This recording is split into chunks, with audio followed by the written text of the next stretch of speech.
All right. Welcome. It's our 5th session of the 4th chapter. These numbers are getting crazy sometimes. Of the Red Star Rising campaign adventure titled The Dreadmist Curse. That's designed by GUI Cube and presented by the Greater Mole Master Beholder Corps, where we hope your minds will be opened by wonder. We are a program that is powered by the Tabletop Misfits, and playing today, as always, are Zane. And Mark. Yo, yo. And Lee. Hello. The Mighty Trey. Aye. And Chris. Woohoo! And I am Casey, also known as the Emissary of the Great Mother. So, today, I ask you my aberrations. Shall we begin? Aye. Shall. Yes. Well, as usual, the eyes have it. So, there seem to be interesting goings on for a small backwater town. Seems events from our past might be intersecting with the path of our future. So, previously on the Red Star Rising campaign, found out a lot of very interesting information. Does anybody want to give kind of a recap of the story thus far to this point in this sleepy little bog town known as Stuck Show? I will. All right. Or at least what I got. Make it so. Kenna charms her way into reducing the cost of our rooms as Theros grabs a drink and takes his part as her bodyguard.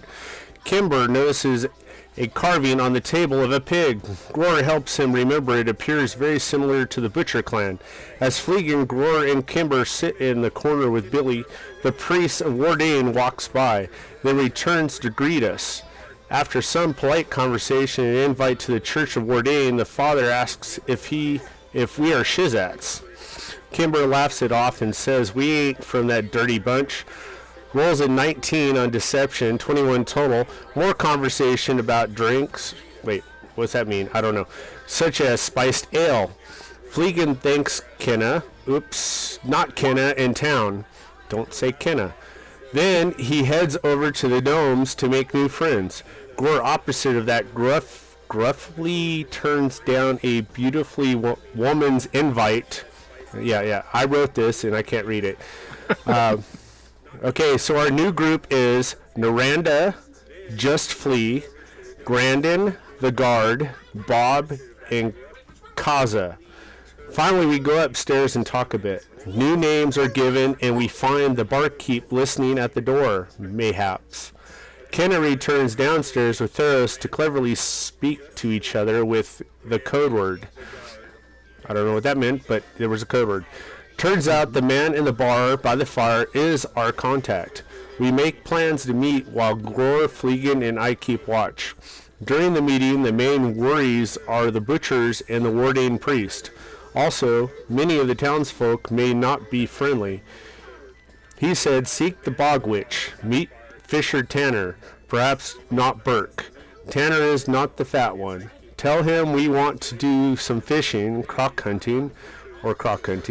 We want to go to the deep pond, fish for a while, but then give Tanner a few golds to have a float over to Trandon's place. Make sure we ain't followed. The fish don't bite under a full moon. Afterwards, we all gather in the tavern again, and it's time to play some cards. All right. Well, that pretty well sums it up. Yep. Anybody want to add to that? You could have just made it so much simpler and shorter, just saying, we went to the tavern, we got some alcohol, and there were gnomes. Enough said! Cliff Notes version right there. That's Fleegan's way of doing things for sure. Yeah, the part of the But I problem don't know. is that's the Cliff Notes version that would make you fail the test. That's Au contraire, mon frere. Unless the tests were given by a gnome. this is true. So I think I think that Gragnik did a wonderful job recapping what was going on. So I think he's going to get a bonus on his roll. What do you guys think? Yeah. I'm sorry. Anything higher than a 1 sounds good to me. Well, let's see if he pulls a 1. Everybody roll a d20 for me, please. Kenny gets a 12. I ain't gonna do it.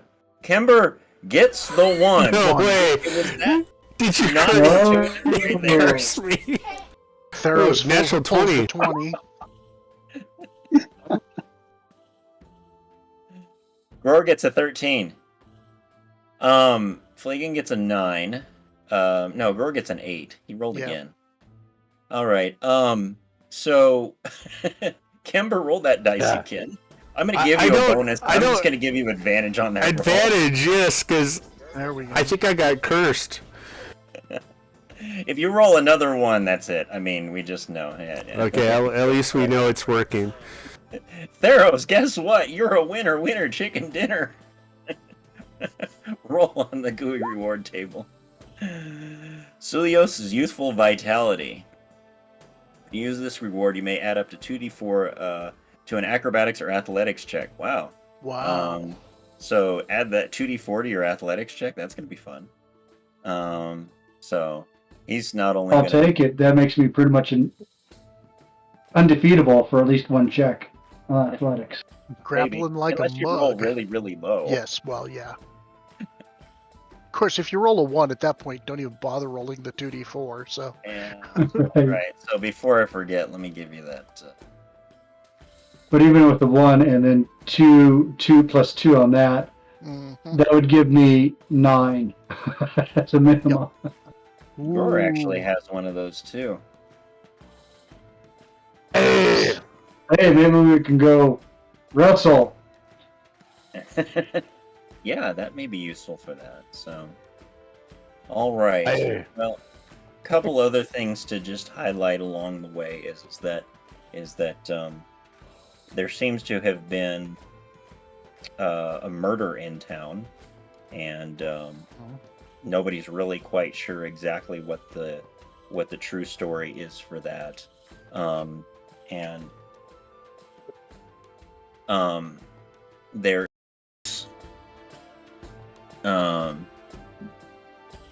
There seems to be an awful lot of suspect individuals in this town just by their look and their actions. There seems to be a lot more than meets the eye in this sleepy little backwater town, and there's definitely there's a concern that the Butcher clan in one form or another has something to do with what's going on in this town. So Yeah. it'll be kind of fun to see how that plays out. So, any questions before we get started?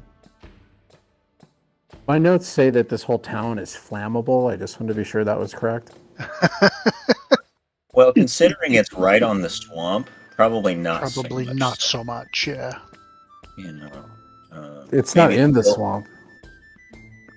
What's that? It's not in the swamp, right? It might as well be. It's all wood, is what I mean. Like, there's no It's wood, but stone yeah. structures or. Just remember, as well be in the soggy swamp. wood won't burn. In fact, a lot of the buildings are sitting up on pylons and piers in the swamp itself. So, And isn't it all oiled to prevent the water from warping it and stuff too? most likely, yeah. I mean, I guess in some cases that way. Yeah, I see where you're going there. So yeah, we'll see how that works out for you, shall we? Okay. So where we left off, so we're not. Did I really close that? Oh, you stupid fool! Sorry. Roll 20 strikes again. Oh, yeah. Oh, good. No, I didn't. It's over here. Okay. I am. Should we have healed last adventure at all from resting whatsoever? Nope, not yet. Okay. No, you guys came into the tavern, talked with some people, went upstairs, talked a little bit, came back downstairs, talked with some people, came back inside after chatting with Trandon, and promised that you would play a card game with the local drunk, if that is what he is. But So that's basically where we were going to get started. Was honoring his request for you guys to come and play a card game with him called Cut the Dragon. But I was going to go back to any other questions.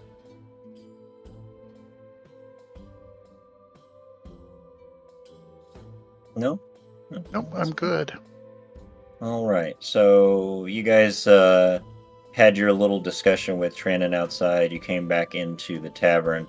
At this point, it's more or less cleared out. There's still a couple of softlings sitting at a table, quite inebriated based on the rosiness of their cheeks at this point. And then you have the one individual over here who came over and asked if you'd come and play a card game with him. So, who'd like to go play the card game with him? You guys all want to go play together? Let's I do. All right. Anna's gonna hang back and just kind of watch. She's Just kind of hang back and watch. not much of a gambler, but she's gonna keep an eye on him and make sure he's not cheating. Well, he's watching y'all come in. I'll have you give me a perception check at this point before I forget to ask you to do that, since you're kind of taking a gander to see if he's cheating. Is there any chance I could talk to the group real quick before we rush over there? Oh, sure. Yeah, go ahead. I just say we might not want to play any card games that the so-called shizettes know well. And if any of those are presented to us, we might want to pretend like we're learning them. Oh, absolutely. I'd say pretend you're learning them anyway, and swindle the shit out of them if you can.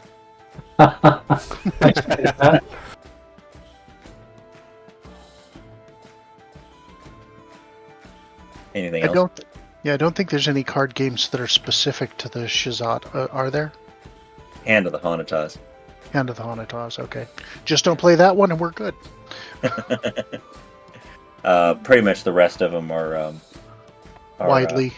Widely. And really Hand of the Hanatas is widely played. It's just Hand of the Hanatas was actually, something that was developed specifically by the Hanatas. Interesting lore, very good story about Hand of the Hanatas and how it was designed. It came from a time where there was a Hanatas troop that had been taken captive by the Arachnoids, and it actually is a card game that's a modification of a game called I want to say it's Dice and Bones or something like that. Stone. I can't remember. Anyhow, the Hanatas happened to be that were captured, were locked in their cage, and they happened to oversee the Arachnoids that were holding them captive, sitting there playing the game, and they realized that they could use it to their advantage, and it goes into a story of how the Hanatas were able to talk their way into their freedom, utilizing a function of playing the game, and then how it became a modified version of it for what they would use in their gambling tents. But I'm going to leave that as a tale for another time. Nice. That is quite fun if and when we get to the opportunity to be able to play Hand of the Hanatas, which I would love to do at some point within our campaign. So, but tonight, old Sondrus, he sees you all standing there talking, kind of eyeing him, and he's realizing the time is near for him to enjoy his game with you all. Comes over and, all right, my friends, you said that you'll be willing to play a game with me. What, y'all want to come? We got seats for y'all who'd like to step up and play a little Cut Dragon. And I'm just gonna take another little swig right here while we're waiting. Takes a little drink. So who's gonna step on up and play with me? Are we familiar with this game? You are familiar with this game, and we'll talk about the rules here in a second, and I'll let you guys, tell me how much you want to act like you know and how much you don't. But who's gonna step right up and play the game? I'll do it. I'll do it. All right, we got Fleegan, Is Kimber playing? Hey. All right. Kenna already said she's going to kind of observe. Mm-hmm. Gror, you playing? Kimber will play. I'll play to be undercover and act like I'm Kimber. Right, Gror's going to play. Theros, you going to play with us? I'm going to maintain my facade as the bodyguard. So I'll follow Kenna. All right. All right. So Theros and Kenna are going to stand off to the side here. Did your guys' map change? Yep, looks like a world map. Yep, you got a world map here. So, okay. So I'm going to set you guys around the table here. All It's right. a little blurry on my end. I It don't know about your guys. should clear up after a bit for whatever reason. We'll 20 or 30 minutes. So the way this is played is it's called Cut the Dragon. It's a fairly simple game, but it is a gambling game. It's a game of chance and potentially a game of skill and bluffing. Think of it as a very light man's poker. Okay, with one card potentially more. Okay. So what's going to happen is that all the cards are ranked from 1, which is a nub, to 10, and then above that you have rogues, knights, wizards, crowns, and dragons. Okay. And I probably didn't take the fool out of the deck, and so if we'll go ahead and say a fool trumps all. Okay? But the whole concept is that you want to turn over the highest value card. And if you do, you win the game. So the betting version of this game is everybody's going to ante in a base amount. And then you're going to get a card. You're each going to get one card face down. You're going to look at the value of that card, and based on the value of that card, you're going to bet how much ever you want to bet. Okay? And then you turn over your cards, and whoever has the highest value card wins the pot. Now, if you're playing against the house, and our little friend here, Sondrus, is going to play the house at this point, you have the opportunity to double or nothing. Okay? And so if you want to play against him with a double or nothing opportunity, you would get another card, but you would have to double your bet. Both of your cards have to beat his card in order to win. You either win if both beat his cards, or you lose it all. Okay? So, shall we play a hand without betting right now just to get the feel of it, or do you guys want to act like you know how to play the game? Before the money's down, I wouldn't mind getting a round of learn how to play. I might as well. One quick I'm down round for of Reno. Okay. All right. Well, so he looks at you all. Y'all done play Cut the Dragon before? We gnomes don't play much cards. Your cards are so big and our hands are so small. Sounds like a How'd personal you play problem. that? I've seen it. Oh, brother, you better know it. Oh, Or I says, know it. This is my I know how first big my time. hands are. I've never played cards before. Never. Okay.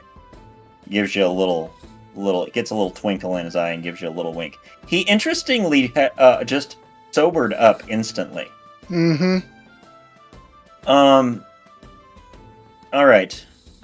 So, I'll tell you what. If y'all give me,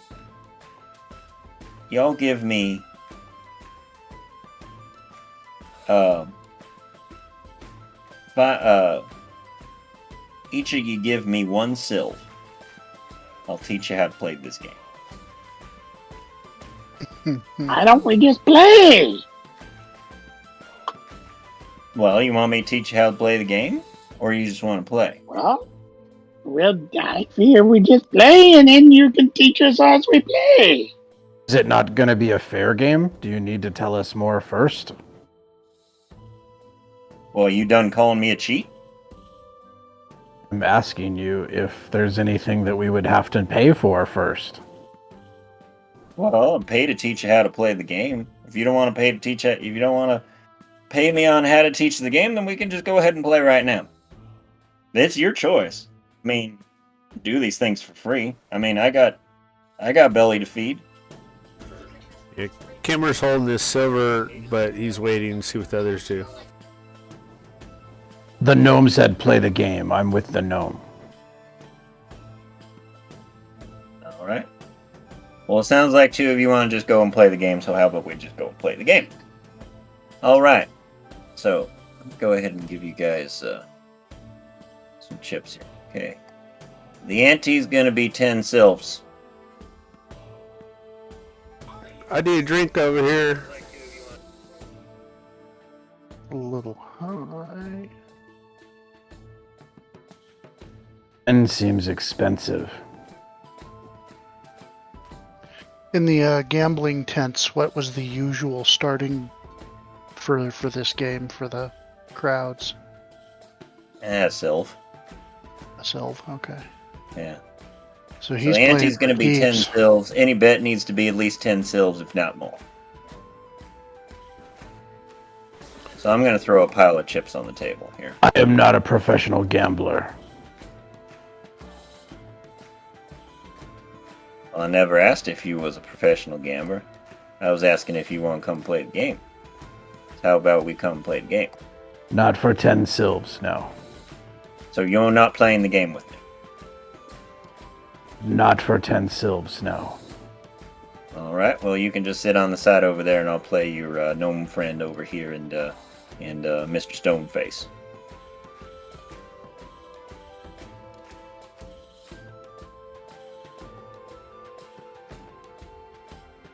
Alright. Girl, watch so him for cheating. I know you have, so you're not going to play then, Roar? Nah, he said I don't have to, so I'll just watch him for cheating. Okay. Alright, go ahead and give me a perception check, please. So isn't 10 souls just a gold? 20 sylphs is a gold. Oh, that's right. So it's like 10. No, 10 sylphs is... Yeah, 10 sylphs is a gold. Yeah. So it's like $20. 10 sylphs is a gold. Yeah. Okay. So each of these denominations on these coins here is a sylph. So you have 10 sylph, you have a 25 sylph, you have a 50 sylph, and you have a 100 sylph. I don't have very Basically much. taking- How much money does other people have on their character sheet? I don't have very much. I know we split. Did you add the I don't either. script that we did? Maybe I put it in the Word document.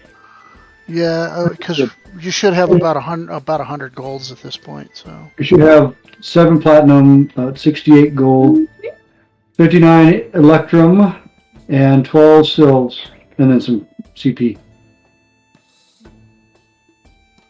Yeah, I posted that in the Discord channel a while Oh, back. okay. Well, it's back there too. So how much gold? Around 60. I have 72. Yeah. We spent a little bit of it, but around 60, 70.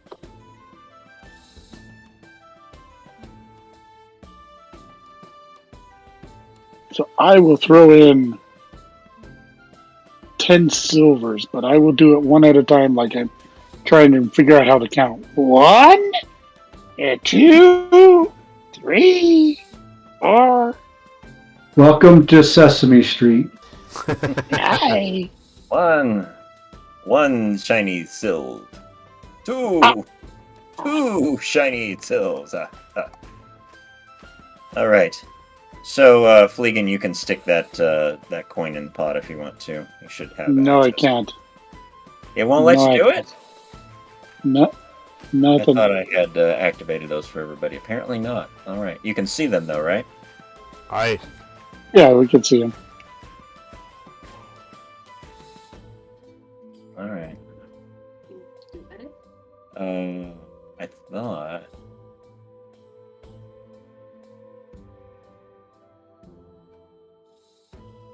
Yeah, all players, all players. You should be able to control them. You can't, huh? No, sir. All right. None of them. Amber, can you control yours? No, maybe if I reload. No. Apparently, it's just not doing what it's supposed to be doing. All right, I'll throw them in there. Okay. So the ante's going to go in the pot. Okay. So what I'm going to do is, at this point, I'm going to give each one of you a card, and it should show up in the bottom left corner of your screen as soon as I deal it here. Hold on. So we need Fleegan. We need Timber. We need me. All right. Deal. Might help if I say 1. Okay. Deal. All right. Yep. You should each have 1 card in your hand now. Yes, I see it. Can I Hey. look at it? You can look at it. Just click on it down in the on your toolbar there, Alrighty. and you should be able to see the card that you have in your hand. Now, Yeah, it's a lot. all right. You gotta zoom in. Now y'all done got a card. You said that you didn't want me to teach you how to play. So basically at this point you can bet against me if you want to. And I'm gonna bet, and then we're gonna turn over our cards. And we're gonna see who has the highest card, and who has the highest card wins the game.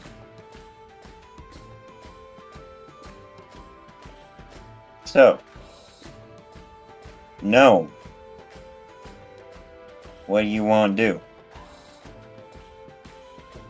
You gonna bet I'll or go you ahead gonna and. duck? You said. Yeah, well, I'll duck. I You're think. gonna duck, so you're out. Yeah. You're out. Okay. All right. All right, you duck. Right. So what you do is you just flip your card over, so you're gonna drag your card and throw it to the table, and you're out. Okay, and then go ahead and right-click on it and flip it. Let you guys know all my stuff? I think not. Well, you said you ducked, which means that you're out. You folded, basically. Yeah, I don't have to show them. I just folded. In this game, you do. If you duck, you show. Okay. Okay?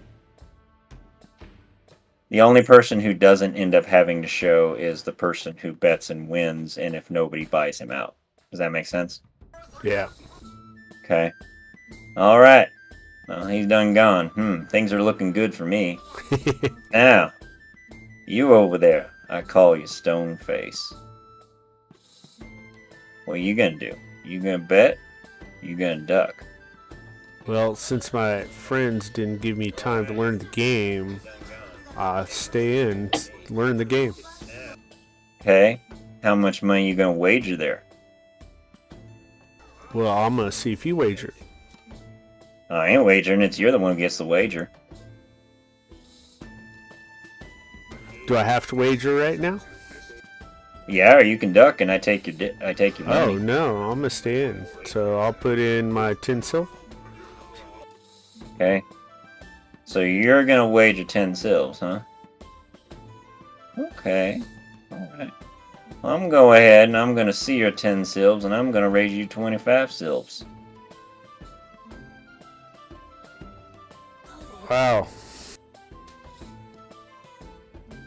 What do you think about that? You gonna stay in? Or you gonna let me take your money? Because it looks like I'm gonna take your money whether you like it or not. I'm gonna stay in. So I gotta put 25 silver down. Alright, let me get that 25 silver. Alright, there we go. That's pretty darn good there. So Tell you what. Do one other thing there. You a gambling man? I'm a gambling man. You a gambling man? I don't know. What do you think about a little double down action? Double down? Yeah. You go ahead and if you wager all that you put in the pot so far, minus your ante. So if you wager another 35 silves, I give you another card. If both your cards beat my card, then you take the whole pot. And I have to match what you put in. What? If both of your cards do not beat my one card, then I take everything. I'll stay with my one card. So you're not going to double down. No. You're sure about that? Yes. Good way to win some money there, friend. I'm trying to have fun. Where's that drink? Old Herbert comes over with your frothy drink and sets it on the table, looks at you, shakes his head, and walks away. I start sipping on it. Well, not like big gulps, but like slowly pouring it in my mouth, kind of looking at my friends. And I look back at this guy, try to get steely eyes. Alright, he goes ahead and he had already bet, and you saw his bet, so we can't put it. Okay. So, So I matched his bet. Kenna and Kenna and Gror, you didn't see any signs of him cheating Okay. in any way, but you definitely immediately noticed that he was immediately sober and his persona completely changed. Yep. And he's obviously been very good at this, and he's done this quite a bit. Especially having known this game, you've seen people who are good at it, especially in the gambling tents, the Hanatas, that like Cladsby and stuff who run the game. Why can't I think of his name? Starts with a T. You were smitten with him, Kenna. I can't think of his name. Anyhow, all right. Well, my friend, why don't you go ahead and show us your card, and then I'll show you my card. We'll see who takes the pot. Can't we do it at the same time? Go ahead and drop your card on the table, and I'll drop mine. I'll watch him to see if he pulls a card out We somewhere. can do it. I'll count. How about this? How about we make this fair? So how about Beardy over there with the mohawk? He counts to 3 down from 3, and when he hits 1, then we'll both flip our cards. Does that sound good? Yeah. All Versus right. 3, 2, 1. All right. Flip. Oh, Kimber, you're too slow. Come on. How do you flip it? You right click on it, and a new menu comes up. It says take flip. You got a dragon. What? Dragons beat 'em all, my friend. Dragons beat 'em all. Wow. That was fun. That was real fun. Great game. All Let's right. move. Let's go somewhere else.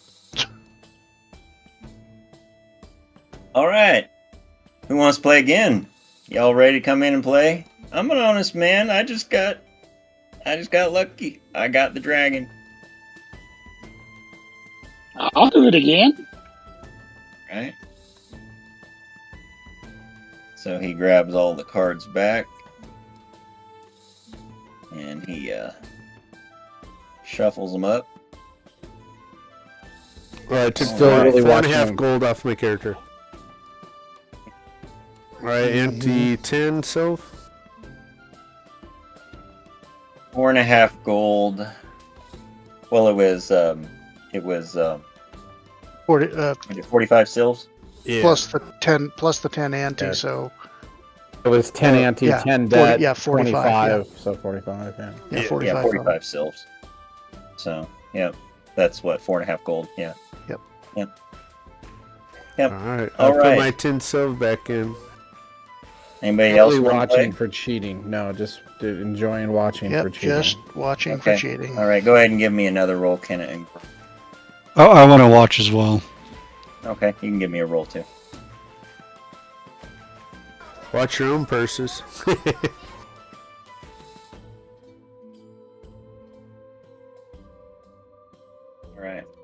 All right. Is it just Fleegan playing? No, Kimber's still in. Kimber's gonna play too. All right. So I got my drink now. you got your drink now. All right. It's like, well, you all are a glutton for punishment now, aren't you? You see him smile and shuffle the cards a little bit. Kenna, you're not sure, but you think maybe you see him do something with the deck that doesn't seem right, but you can't quite tell if he did anything or not, or if it was just your own hoping that he's stacking the deck for one reason or another. Mm-hmm. Okay. All right, so we're gonna deal each one of you a card here. Fleegan and Kimber and right. All right. You're each dealt a card. So I tell you what. Since I'll feel a little good about myself, I'll go ahead and start the betting this round. Okay? I'm going to go ahead and I'm going to start with 25 cents.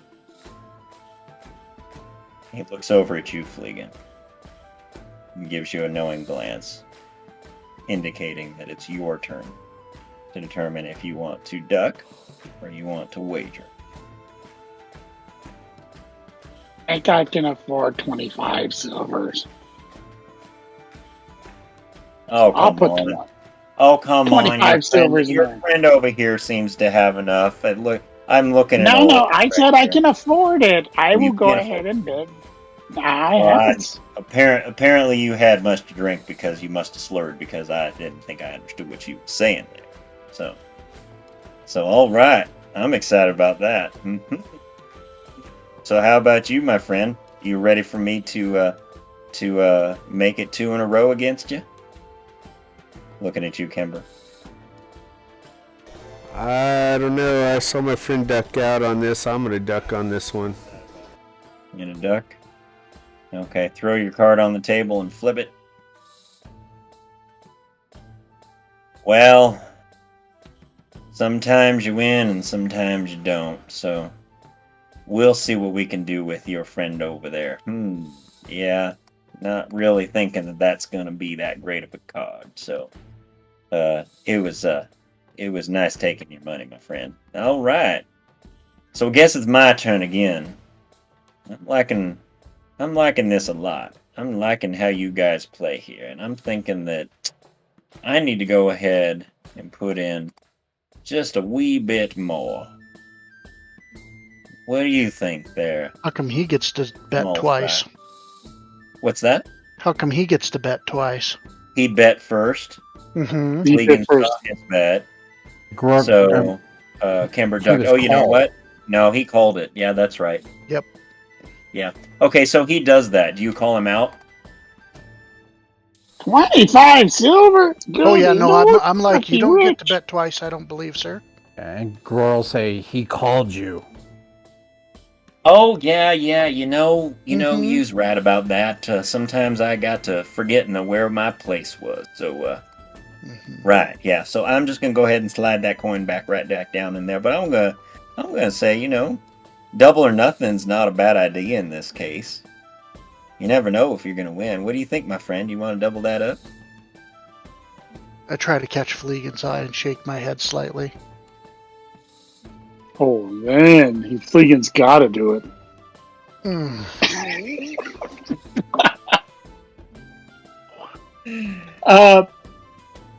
No, I don't think I will. He's sitting there chewing on his nail with this smirk as he's just watching you all. I'll look at my card and look at him. Look at my card. Look at him. Look at my card. No, I'm good. I'm not going to double this. There's already a lot of money out there. Well, I'll tell you So what. I'll just stay. How about a side bet then? I give you a card. I give me a card. And we play 2 games in one. 7 pots. No ante this time. We just do I'm better. good. I'm You sure good. about that? No? I'm good. Not 2, Yeah. not double down? No? All right. I'm Well, good. I think I got you anyway, so we'll go ahead and do that. All right, since I'm the one who wagered and I put it down, I'm betting against you. I guess I have to go ahead and put my card down. So go ahead and throw your card on the table, and then I'm going to go ahead and flip it, and I'm just going to reach over there, and I'm going to take that pot, because I have a crown. And I'm not thinking you have a tray. Oh, you... I got it, Roger. He gets a little grimace on his face, but he's like, I told you to double down. You know, well won, my friend, but I told you, you should have won it. All right, well, that's not too bad. See, y'all wondering whether or not I'm up on the up and up here, and I am, you know. What it's time good. of day is it right now, Casey? What time of day is it? Yeah, I'm gonna go It's fishing. Like 3 in the mid-afternoon. morning. mid-afternoon. Okay. It's mid-afternoon. So he gathers up all the cards.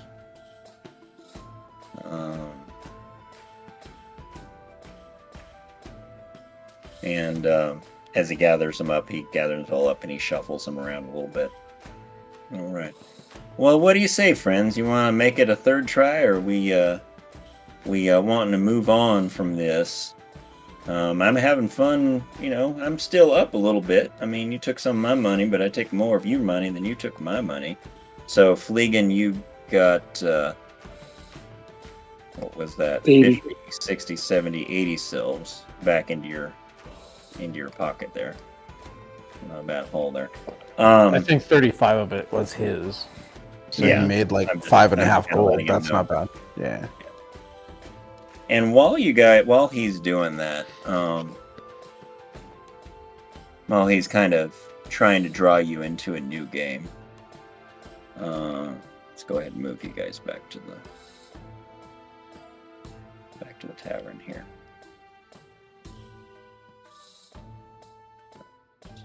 Hang on just a second here.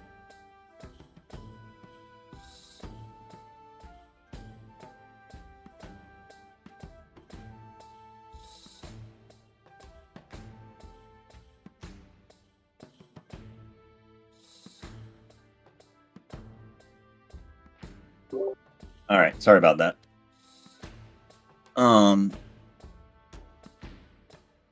So while that's going on here, Mm-hmm.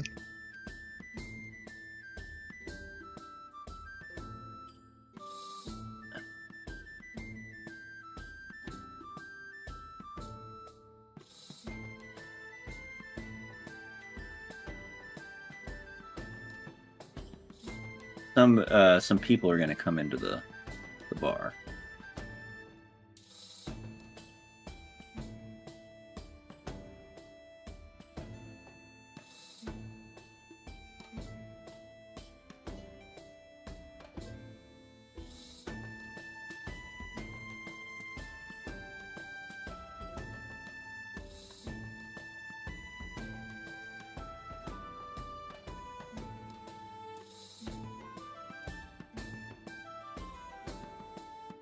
Do we have all of our regular equipment on us right now? Well, you tell me what you guys left up in your room and what you have with you. Or has all of his, unless he had to leave it in the wagon or something. Fleegan's pretty easy. He just has daggers and leather armor. So Yeah, Kenna's not going to leave her stuff around, so she's got it with her. I have all my stuff. I'm the guard.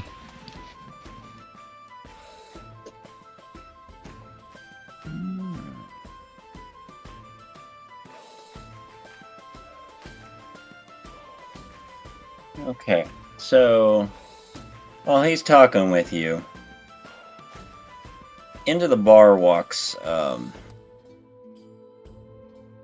interesting-looking fellow.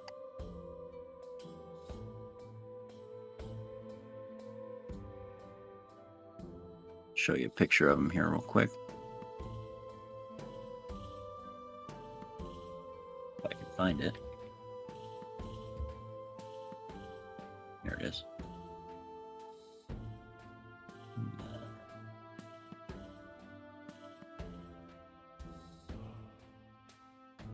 This man walks into the bar, and he's flanked by the female that A vampire.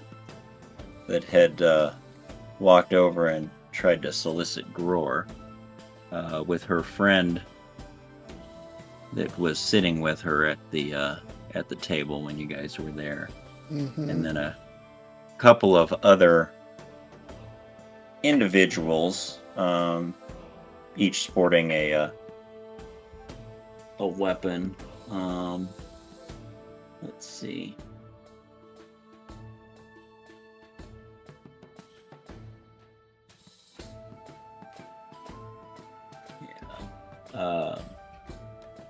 Looks like each has a short sword and possibly another knife on them or something like that. And he walks in, and as he walks in, and old Saundras, who you were playing with, sees him come in. He kind of shuts up, and you see his persona immediately change into a bit more meek, and he kind of glances down at the table, and this guy walks up to the table. He just walks right in, walks right up to the table, right past Kenna, not even really paying much attention to her, and says, "Saundras, what are you doing?" Says, "Well, now, sir, these fine folk here, they were wanting to play a game of cards with me here, and I was doing pretty good, got some good gold going on. They had a little bit of a lucky turn there before, but not doing too bad. But do I need to be doing something else there, boss?" Sammy says, "Now you need to get on out there and go on down to Ellis's and give her this note." He hands him a piece of paper. "You can get on going down there. I know you've been here long today." Sandra says, "All right, I take care of this. I might want to sit down and play some card games with these folk here. They're pretty good, and their purses are a little bit lighter." Gives you all a smile and a nod, and he heads on out of the bar.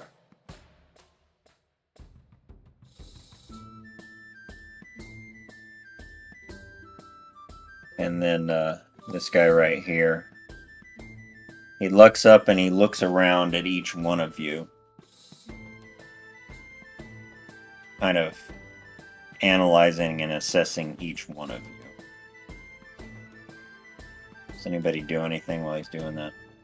I'll take a drink of my whatever they gave me and nod my head as I'm gulping it down, then take another drink, kind of keeping it up, drinking it.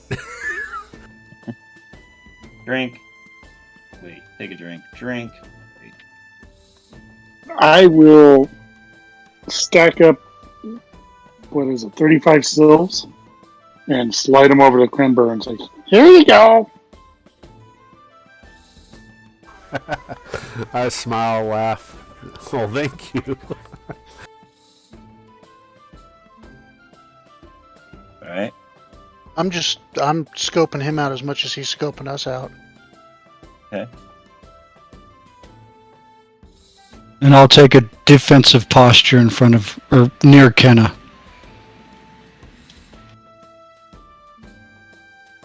All right. He looks back over at his colleagues and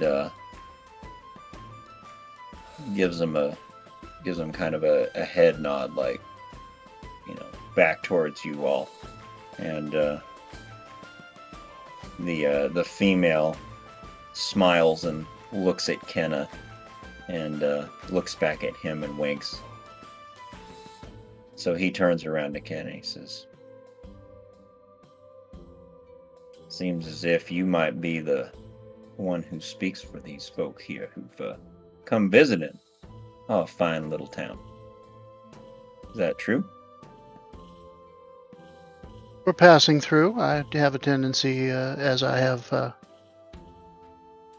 more experience with speaking with folk than my friends, but yes.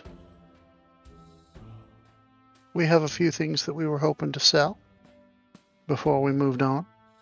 Then we heard What about your kind of- fine celebration, and we figured we'd stay for a little while. What kind of things are you bringing in here to sell? Oh, let's see.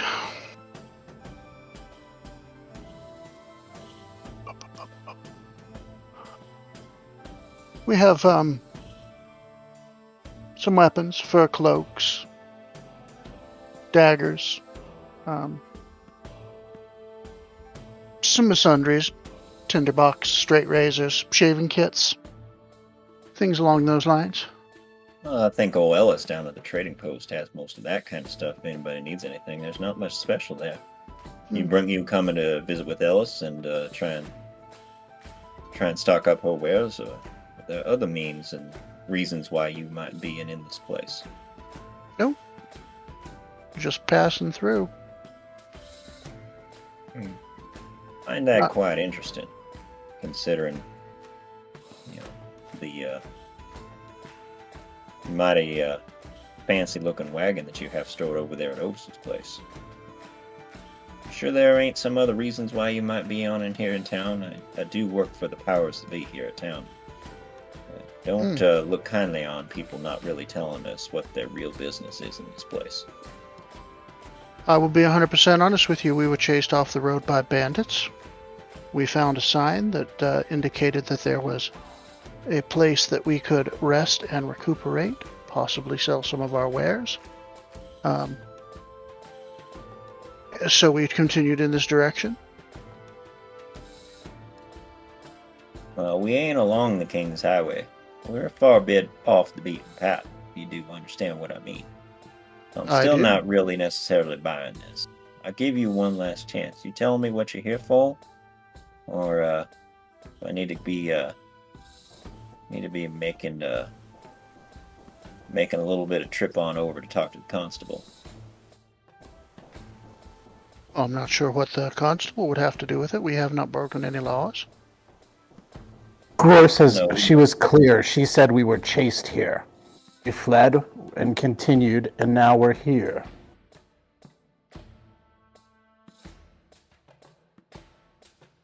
Yeah, if we even know where here is. Of course, the drink's pretty good. So, tell me this. Mhm. You was chased here and you were able to fight your way off of some bandits or whatever. You seem to have some means to be able to protect yourselves. As he takes a look over at Theros and kind of looks up and down the sides of him. Seem to have some abilities and some wares about you. You wouldn't be thinking of doing any, say, venturing around these parts or anything, would you? I've heard nothing about any special places that would require adventuring in this area. We have adventured in the past, but we haven't You heard of would anything consider- here. So you would consider yourselves, quote, adventurers. I don't know what we're going to find in the swamp. Everything out here wants to eat us, and they don't seem to have anything to offer. They're just a bunch of monsters and animals. Well, some of these monsters and animals take big man's one leg right off. You know, I mean, look at that signboard over there on the wall. I mean, there's all kinds of things that you might be able to be doing as adventurers. Oh, we witnessed some Yeah, carnage on the way out here. Don't get me wrong, we've seen it, and we practically lived in the gutters till we made it here. So it's not everything we have we started with. You know, we found a lot of this stuff along the way. Now we're just trying to make some money because of our losses. Okay, so I consider myself a gnome. Oh, And him basically saying, you guys have some means and such like that. I'll show my most recent large scar that I have from whatever combat. Ouch. Scar's bad. Whatever. I'll Whatever point it ate to or him. eat on you. Yeah. Exactly. Basically, just show we got our asses kicked at some point. We actually got cleaned up though already, right? As best Yeah. we could with just a wash Yeah. basin. So yeah. Yeah, good. Yeah, that's what I understood. Gror, if you could tell already, he's pretty much ignoring you. He's listen. He listens to what everybody says, but he didn't really respond to your comment. So, you would say then that you do adventuring, but you just kind of side dabble in selling some of the things that you acquire to kind of make ends meet. We're just trying to get away from the cold coming off the mountain so we can get out of this cold area and more towards the coast. Mountain? There ain't no mountains nearby here. So I'm talking about the I'm cold, sorry, I'm not following your story. the cold coming off the mountains. We're trying to get away from it. Head towards the Cold coast. coming off. Well, you know as well as I, there ain't any mountains anywhere near here. The only thing that's close is that accursed Moose Deron up there long ways from here. I mean, there ain't no cold to come off of that mountain other than just that foul seepage that comes out in here into the bog. So, Do we have any idea what that mountain is? Or Moose Deron? mm-hmm. Yeah, that's pretty strange how the area around here doesn't seem to freeze over even though winter's coming. Give me a history check there, Kenneth, if you want to know. Oh, well, I'm pretending like I don't know. Yeah, I know, but Kenna asked if she knew what Moose Deron. Oh, okay. Nope. You've heard stories, but you're not 100% sure, well, what's true and what's not true. Okay. But pretty much everybody would know from who would have traveled through this area that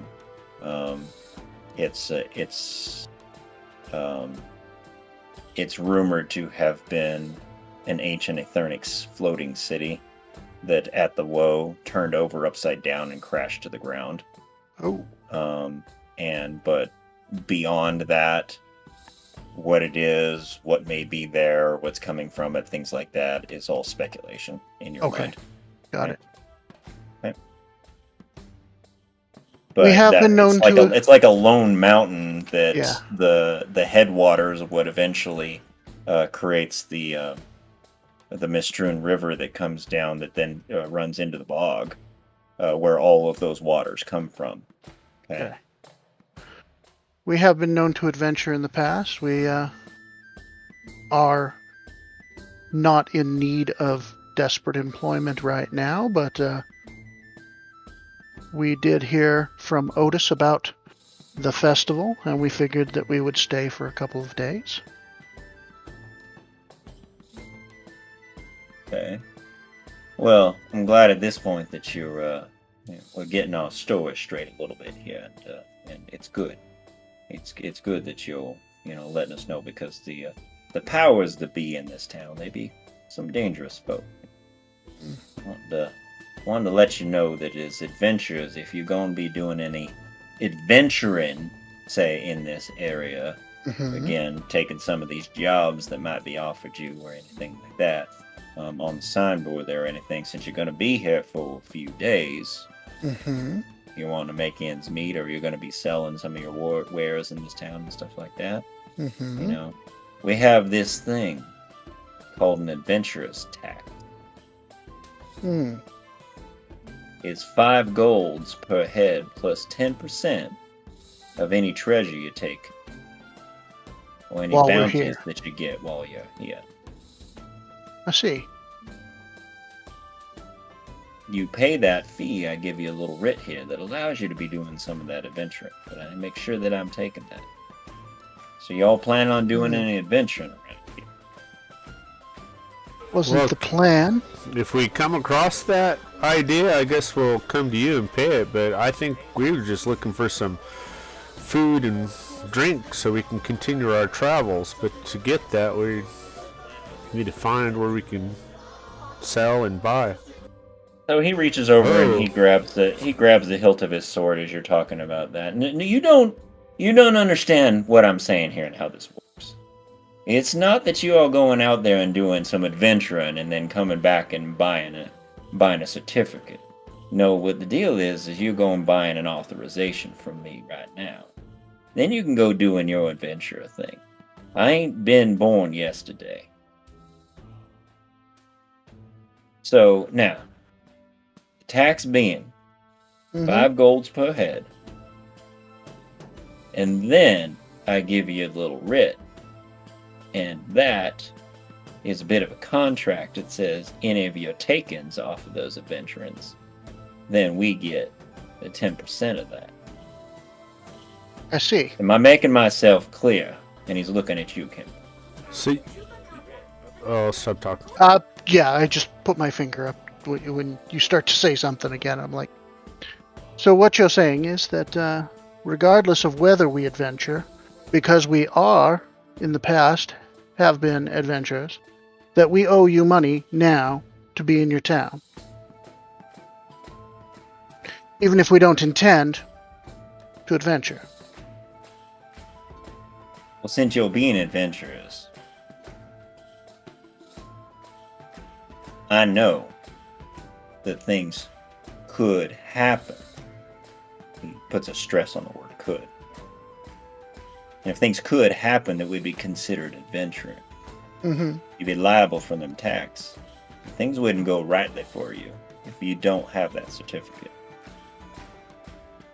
So I would say it's in your best interest to, shall we call it, buy some insurance for yourself. I'm gonna casually glance around. Is anyone else that is in the tavern reacting to these people? Are they looking nervous? Are they is the bartender just keeping his head down and paying attention to absolutely nothing that's going on? No, the bartender's standing off behind the bar, wiping off some glasses and everything, and just kind of watching what's going on. He doesn't seem to have a persona that's intimidated. The other two that are in the tavern right now, pretty much the only other two people that are in the tavern right now are the two softlings, and they're sitting there, and their persona, now that you ask, is somewhat, intimidated, and they're not drinking like they were before, and they're kind of got their heads down, just kind of looking at the table and almost trying to melt into the floor. Well, good sir, if you would give me a moment to acquire this tax for the writ. You said it is 8 gold per? 8 gold. Now, my friend, I'm not going to take advantage of you. I said 5 gold per. Oh, I see. 5 gold per, and then plus 10% on any of. Oh, plus 10%. I misunderstood. My apologies. So there are 5 of us. So that would be 25 golds. That would be 25 golds. I will go ahead and pull out 25 golds and set them on the table. Okay. All right. He pulls out a little piece of paper from his satchel, and he starts writing on the paper. Mm-hmm. And he's writing everything, and he kind of stops. So, looks up at you. Tell you what. Mm-hmm. Now that we've kind of come to an arrangement here, and we're all on the up and up, it seems. Tell you what. If you capture and kill them 2 motoring bastards, and he points over at the wanted posters on the wall over there. Mm-hmm. He says, I can make it your taxes only 5%. Be safe for that. That sounds like something that we should investigate and discuss. But until we reach that point where we do manage to find and apprehend these murderers,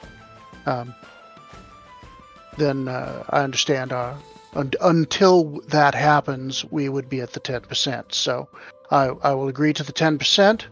But if we manage to acquire the bodies of these individuals who are wanted for murder, then we have a deal.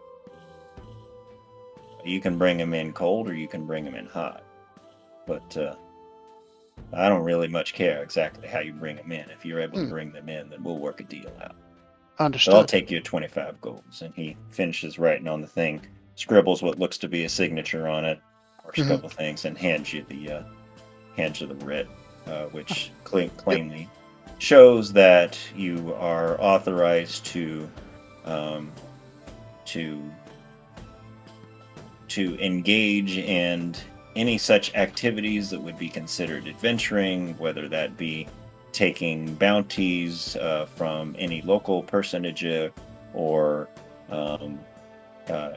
investigating strange happenings, or taking care of situations that you may have been asked to do, or exploring any locations that may be of dubious or any kind of questionability. ruins, or I mean, just a lot of what seems like mismatch, trying to sound like big legalese, which turns out to be more just mumbo jumbo than anything. And then scribbled in letters, looks like you see the name Zephyrin Schur. All right, Mr. Schur, I appreciate that. And he holds his hand out for the money. I will put it in his hand. He takes that money.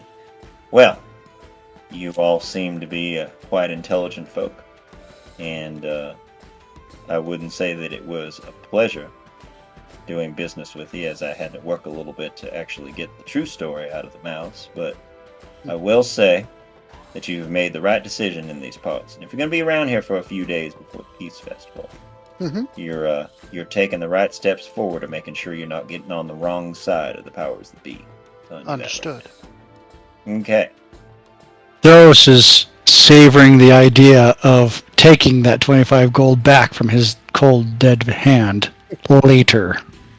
Oh, Later. trust me. Glory wants to Trust get it from him before.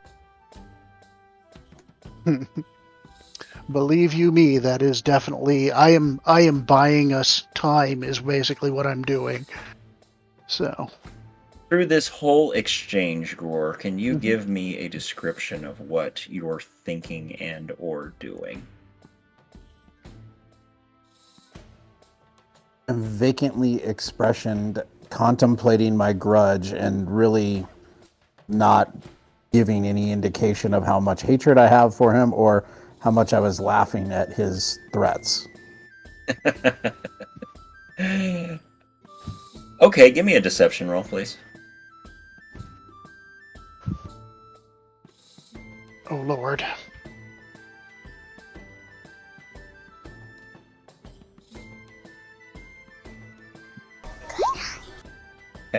Nice. So Gror's sitting there doing the things that he was saying with a blank, strangely different expression on his face than you all are used to.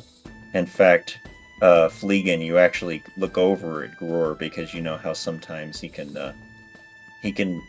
just say things that seem to be out of place in the moment, considering that may be at this point. And you look at him, and he's got this strange, calm, contemplative look on his face that is non-threatening, and it takes you a little bit of aback. But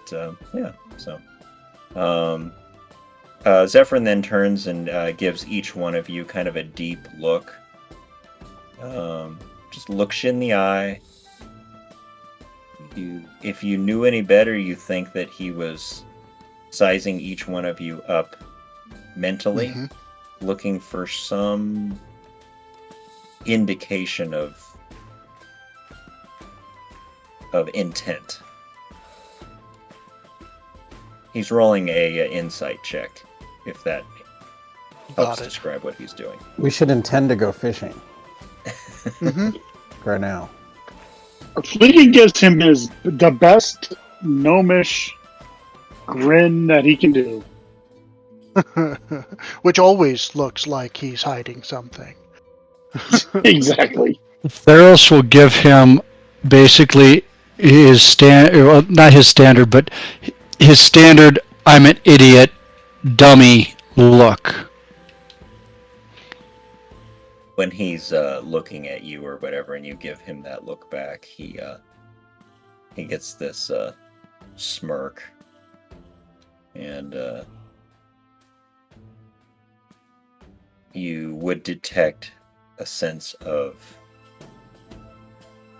I don't know, maybe triumph or confidence in his eyes as he gives you a look. Mhm. He just shakes his head when he shakes when he sees the grin on Fleegan's face. He shakes his head. Kimber, what's your expression? I'm looking at my empty cup, and I look at them. I see their business is done. I'm just kind of trying to ignore it all now that I've made a fool of myself. And I raise my cup to the bartender to get another drink. He gives a little chuckle. Well, guess I'll be seeing you. You'd find your way into any sort of And earnings. we should meet with you at the city hall? Is that... Oh no, don't you go worrying about finding me. I'll okay. be finding you. Understood. All right. Well, carry on and have a pleasant rest of your day in our fine town. Yeah, Thank you. I'll be seeing you. And so all of not. them leave the tavern. No. I'm guessing that later we will have him coming back, regardless if we found anything, Hmm. asking for more. That's entirely possible. Standard shakedown. Hmm. Should ask the bartender guy about that gentleman. The bartender, Hubert, is that his name? Yeah, Herbert. Herbert. Herbert, this guy. Right there. So you're gonna go over and talk to the bartender? Gore will right now because he's tired of sitting in this spot. Okay. So let me know what Roar's doing then with that. He's waiting for him at the open end of the bar. Okay, so you go over there. Is that right? Perfect. And he just says... He watches you walk over. Go ahead. He just says, "You saw this." Asking him, you're like, is he watching? I saw what? Shakedown? Old chur. Shakedown. Oh, I suppose if that's what you want to call it, that's probably not the wrong term to use for what just happened there. I'm kind of surprised, considering what I was thinking you all were like when you first came in, that you allowed him to take advantage of you like you did. But, I mean, who knows? Maybe you have your own reasons. Maybe you have something else up your sleeve. That's all up to you. But I like kind of shakedown. Does he hold a rank with the town with this power? Oh, well, he likes to think that he's got some charge, but he's really nothing more than a leader of a gang of thugs. I mean, I guess if you want to call... Kind of looks around a little bit before he says any more. Looks around the room. Kind of quiets his voice down a little bit. He's like, I guess if you want to call it, those who hold sway in the town versus those who have jurisdiction over the town. You might say that he's on the side of those who hold sway over the goings-on of the town. Sounds to me like we need to venture him out of town. Gror asks him, when was the last time somebody didn't pay? The last time somebody didn't pay on the whole quote-unquote, well, what does he like to call the adventurer's tax? You know, I keep an eye on things, but sometimes I know when to keep my nose out of business that doesn't need to be in, so don't really gonna put my nose in that business. If you catch my drift.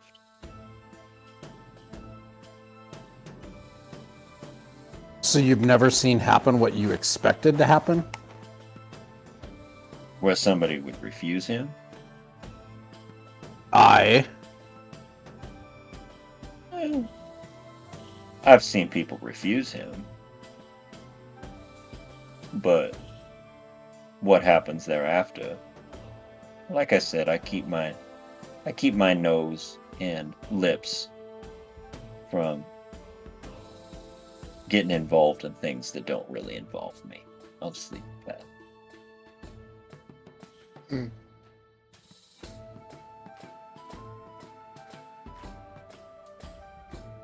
Y'all ready for something to eat? Yes, if we catch fish. Going fishing now. Gror Going walks out fishing? the door.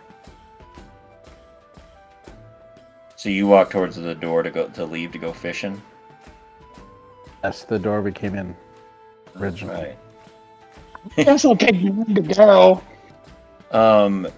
As you're heading towards the door, a couple of people walk in.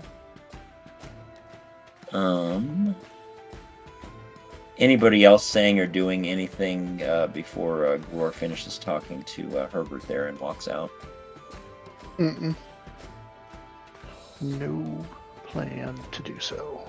I guess from getting another drink.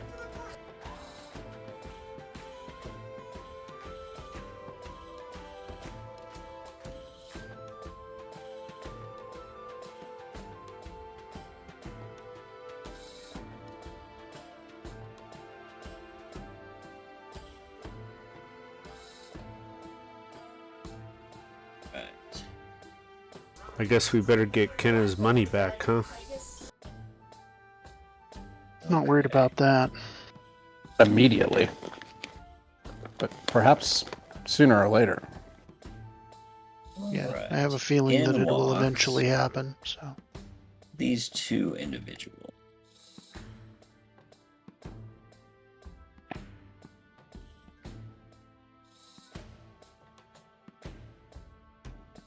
She walks in and she sees Gror heading towards the door. And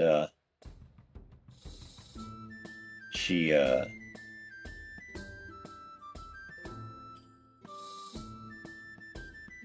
waves at the barkeep as she walks in, and she chasses directly up to Gror with a big smile and a sweet drawl. She says, "Well, I do declare, what an interesting little group of travelers, to be sure. Cheers. Greetings, wayfarers. I'm Jolene Hollister, Mayor of Stuckshow. And this here is my associate, Sir Turdig Silverstone. When we heard we had guests in this town, well, we just had to come on over and give you a proper welcome.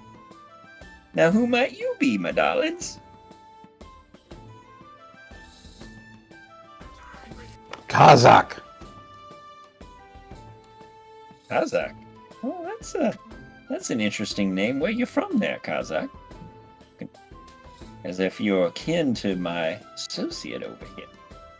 And he's definitely dwarf. Do not recognize him.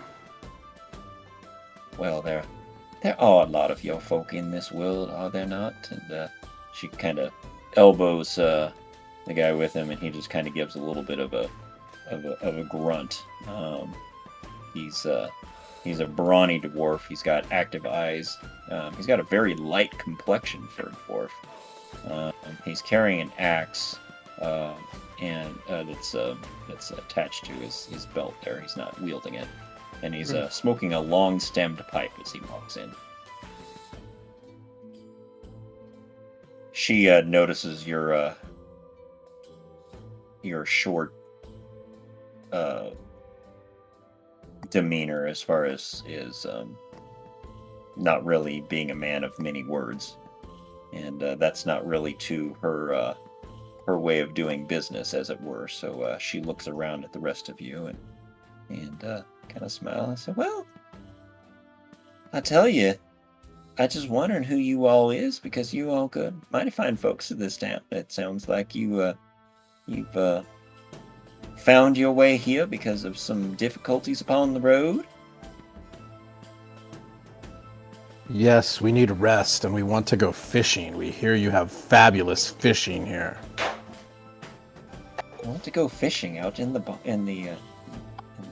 Well, that's how we tend to make our living and do some of the things that we don't do around here.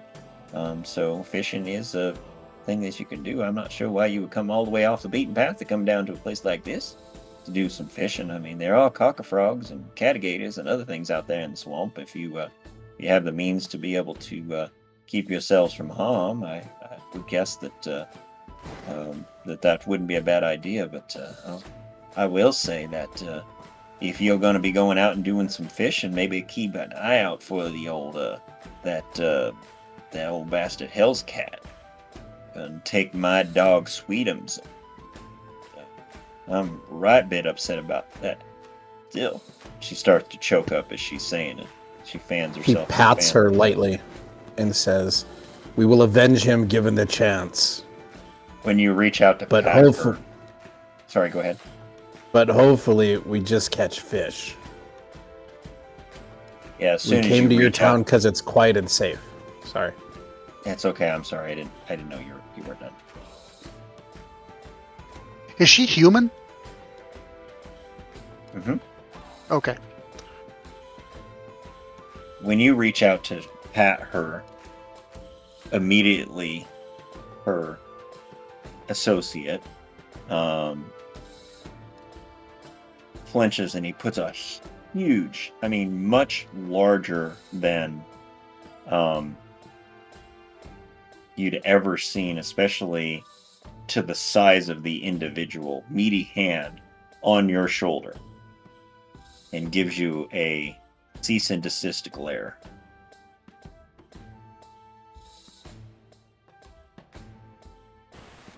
I would have imagined, did I pat her then already, or? Oh, you patted her and everything like that, but he puts his hand up on your shoulder as soon as you're doing that, and you pat her. You just, what do you do? I continue to address her and ignore him. Okay. Okay. Do you continue to touch her in any way? Not if I've already patted her now. Okay. All right. When he sees you, retreat your hand after you pat her, he pulls his hand back, and he takes the pipe out of his mouth with his other big fat meaty hand, and kind of blows a big puff of smoke off into the side of the room, but he doesn't take his eyes off of you at all while he's doing that. He kind of blows the smoke out the side of his mouth. I'll turn around once I got my drink and say, like my friend said, we will avenge your pet for its death if we run across this health cat. But it is nice to have a nice place to get cleaned up and sleep and not have to deal with tentacles bursting out of the road to swallow us whole. Oh, what a gruesome experience that was. I could tell you much more, but I need more drink to even think of it. She looks at you with this expression of horror as you're describing that. Well, I do declare that is quite the story about tentacles coming out of the ground. Yeah. So, and she kind of leans over to Gror and gives him a kind of a side whisper and says, "I think your buddy there needs to maybe kind of slow down a little bit on the drink up on the bar, there, if you know what I mean." We'll take him fishing and he will be better. Then, thank you, my lady. And he heads to the door. All right. Well, I'll gladly go ahead and pay you the reward if you do take care of that hell's a cat. Bring his head back and we'll get that taken. And Excellent, because we've got an adventuring writ. Well, that's good. I'm glad you went and got yourself one of those adventure writs there. It makes sure that everything's on the up and up, and you've gotten that all taken care of and in the bag. It's a good thing to have. It's a real good thing to have. You know, not I'm the one who would be enforcing that, but you know, it's important for us to be following the rules around this town. And I, for one, being the mayor, you know, I certainly support those who want to follow the rules. So that's done gone a good thing. Glad you got that. As she's talking, I'm going to pull out. We have a couple of pouches of specific tobaccos, and I'm going to show them to her associate and be like, "We have none of us really smoke pipes, but we have managed to come across some pipe tobacco. If you are interested in either of these, we do have some Sedestin Dark and some Andvalin Red." And I hold the pouches up. His response is, And he looks over at Jolene, and she gives him a smile. And I just want to start singing the song, man. I really do. Go ahead. Jolene, Jolene, Jolene, Jolene. Sorry. I love it. I love it. Go ahead and roll on the Go reward or not. I'm sorry. Roll a d20. Don't roll on the table. Roll a d20. No, I'm not going to give you one. Let's see. Oops. I rolled 2. Sorry. Yeah, no, that one ain't going to be. Yep. Sorry. Hit the wrong button. What are you trying to be there? You trying to cheat? Nope. Just hit the wrong button. But yeah, I will be like, I'll raise my eyebrows as he looks at her. And he looks over at her. She kind of smiles at him. And she says, "Well, my dear, do know how you love the leaf. If there's something that sounds to your liking, you know, I'd be going ahead and taking care of that for you. You know I know what you like." And she kind of gives him a wink and a little smile. And Kenna deeply suppresses a shudder. Okay. I was gonna make you make an insight check, but I think you probably already figured that one out. So. Yep. I'm like, oh god. So, and Fallen Red. Yep, chili peppers and flowers is what it smells like, according to the description. So, can I see? He holds a huge meaty hand out to you. Absolutely, I will put the tiny, compared to his hand, tiny little pouch of. He takes it out and he opens it up and he smells. He takes a long whiff. Fine. Yes. How much?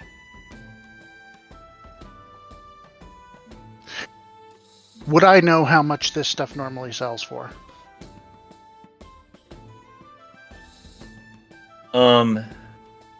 Yeah, you probably would, and to be perfectly honest, I should, because it was mentioned at one time, and I can't remember the details of that. So yeah, I don't know. Name your price. It's it's decently. I don't know. Did any of you smoke a pipe in real life? I have in the past, but not currently. So buying tobacco.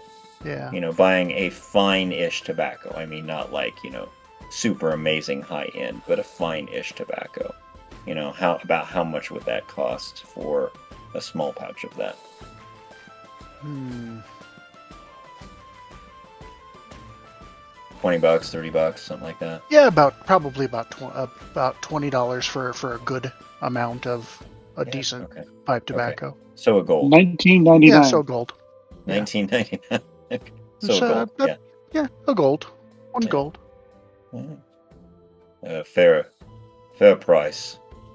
And he looks over at Jolene. Jolene smiles.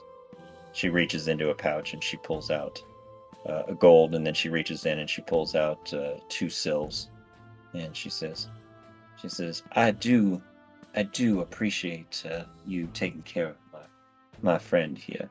Here's the price of the leaf, and then a little bit for your troubles.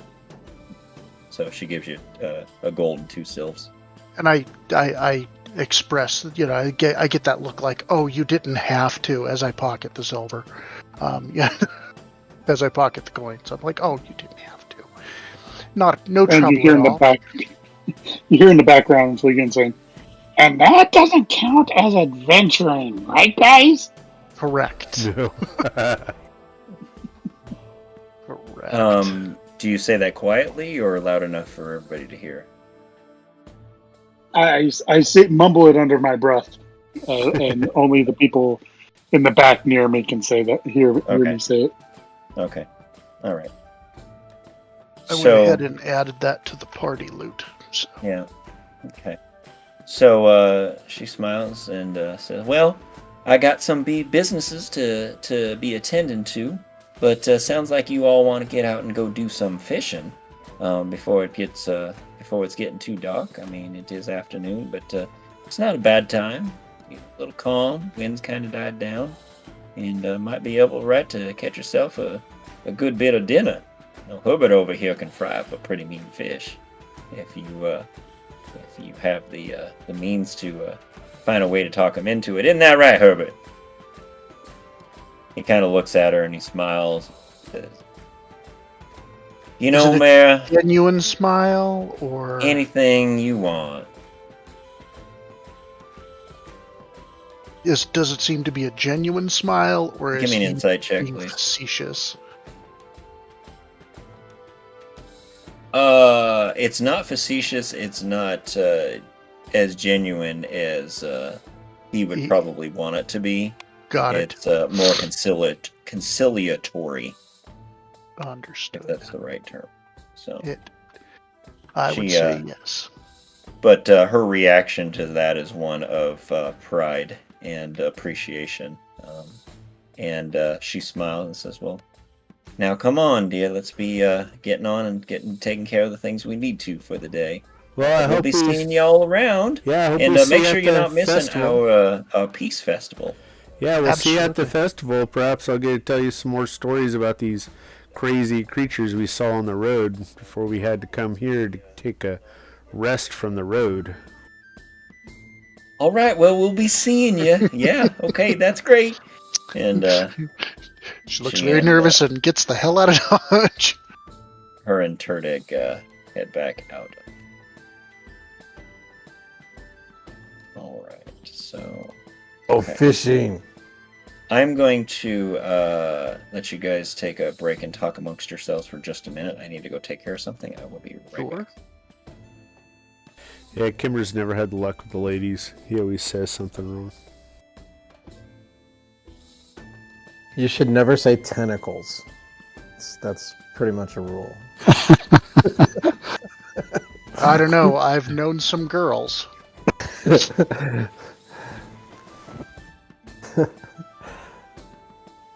I have known a few ladies.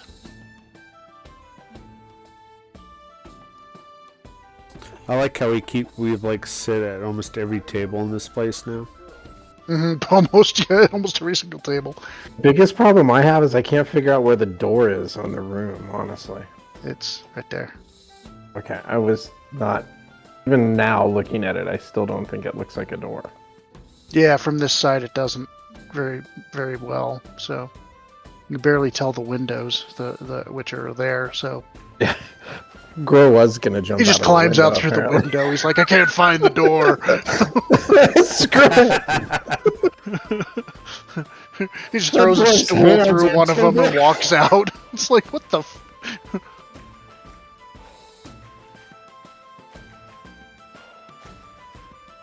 I'm out of here. Why are you obsessed with the fishing? Then we can get out of here. You know, eventually. Yeah. Not until we go fishing, at the very least.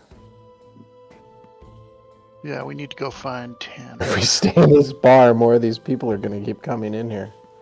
Yeah, And we're going to it's get taxed it's already more. So. cost us far too much to be staying in this bar. Hey, I don't like being taxed. I don't like being taxed either, but we are trying to keep a low profile and keep our noses clean. So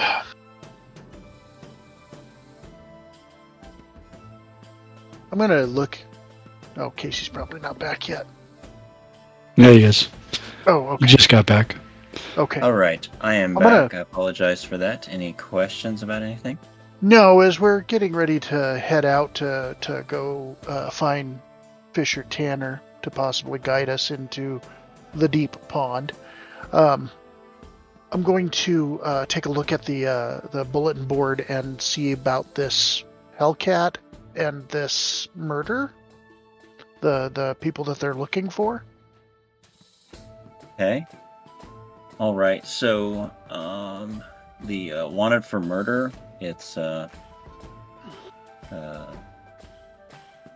pencil, canary. Put this in the chat here. And Sterna. So wanted for murder, Fensel, 6 foot tall.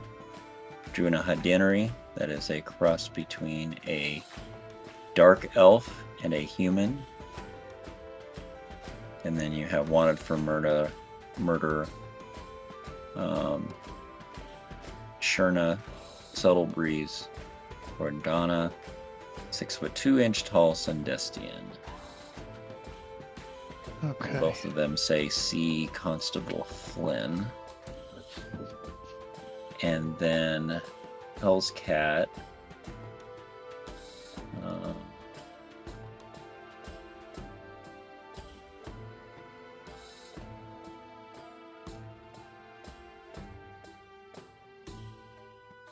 I thought that was on the board. Yeah, there it is, right there. No, that's not it. Oh, there it is. Wow. I am apparently so tired I can't read tonight. There Welcome you to go. my world. So here's the post. Okay. 50 golds to any who kill that damn Hell's Cat, see Mayor Horster. Got it.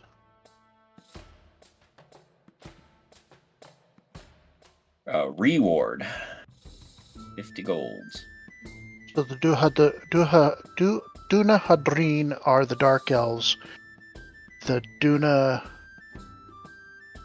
Hadrinai Duna Hadrinari is are a half black, a half dark elf. half dark elf, half human. Okay. All right.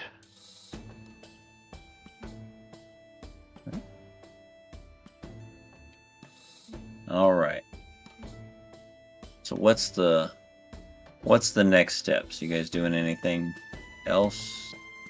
Any questions? Any discussions? No, I think we're gonna Fish. go fishing. Apparently. All right. So you guys are gonna head out and go fishing. Right. Okay. Well, let us go ahead and gather you all up here. Sundestian. What is Sundestian? Sorry. Looking through the Volume 1 of the World Guide. Isn't that the like more African continent?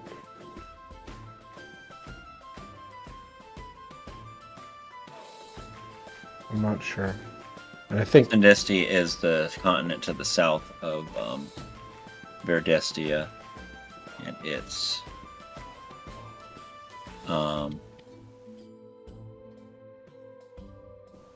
it has kind of a more of a African theme to it, more of maybe more of a Middle Eastern theme Okay. to it. So Sundestian is one of the human races? No, Sundestian is Sundestian is a human from Sundestia. Okay, perfect. Okay, that's why I was having a hard time Yes. with it. Okay. Sorry. Nope, that's quite all right. I just wanted to make sure I was on the right page. Yeah. Okay. All right. So do you guys see the town map? Everybody see the town map now? Yes. Yeah. Okay. Aye. Right. So you head out of the sink, and you turn to head towards down towards the docks. And as you approach the water, you note there's a network of wooden docks constructed upon pillars sunk into the bottom bog. The bottom of the bog, I'm sorry. A number of buildings also set upon piers are reachable by traversing walkways, and the craftsmanship of the docks and the buildings is generally shoddy. The dampness has not been kind to the timbers, which kind of answers your question there, Gruar. Looking about, you can see a number of boats that are tied up along the waterfront. Each has a stand for hanging a lantern, a long pole or two, and a set of oars, and some of the crafts are flat-bottomed, while others are rounded, and there are 2 rafts constructed from bound-together logs. Some of the boats have markings indicating ownership. So what do you Greek guys do? fire. Just Greek fire. Molotov cocktails. It will burn. Greek Do any fire. of the signs of ownership say Tanner? Sorry, Tanner? Them? So you guys are gonna head over and look at some of the boats there? Yeah, looking for Fisher Tanner. Okay. All right. Well, the description that you got from Trandon Is looking not for the fat Tanner one. as you head towards as you head over there towards the boats, you're gonna see 2 individuals standing over by what clearly look like fishing boats because of the fishing poles and nets and other things that are in them. And there's this one, and there's this one, and they seem to be talking to each other as you walk up. And the description that Trandon gave you of Tanner seems to fit the individual that on the portrait I just showed you is named Tanner. So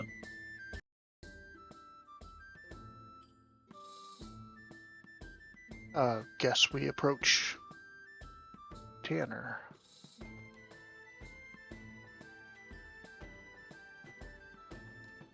Good day, sir. does he look friendly? He looks slightly mantic in that picture, but you know. yeah. Does he look friendly? He doesn't look threatening. He isn't necessarily, looking at you, and smiling and welcoming you over and waving at you like Otis did when you came into town. But he definitely doesn't look threatening by any means. But he and Burke seem to be having a conversation, something to do with fish and lines and, the right kind of bait and what's biting now and stuff like that. And they both look up as you all kind of walk over towards their way. And just kind of give you a glance. And you guys do anything or say anything? Yeah, I wave to them and I'm like, good day, gentlemen. It's a nice glowworm you got there. That's what biting right now. Glowworm. Well, yeah, I mean, I wouldn't say that's what's biting it right now, but that's what we do use for when we go fishing at night. I'll tell you, fishing at night when you're out in the bog, not the most, not the most intelligent thing to do, but you know, with that Hell's Cat around. But yeah, I don't know. It's we've been here long enough to where we know how to get around and do things that we need and know what telltale signs there are about how to keep ourselves out of trouble, as it were. Well, I am So- assuming that you are Mr. Tanner. Well, I am indeed Mr. Tanner. Now, how would you be knowing my name? Because I ain't never seen you folks before. And You were come highly recommended by some of the folk at the sink. recommended.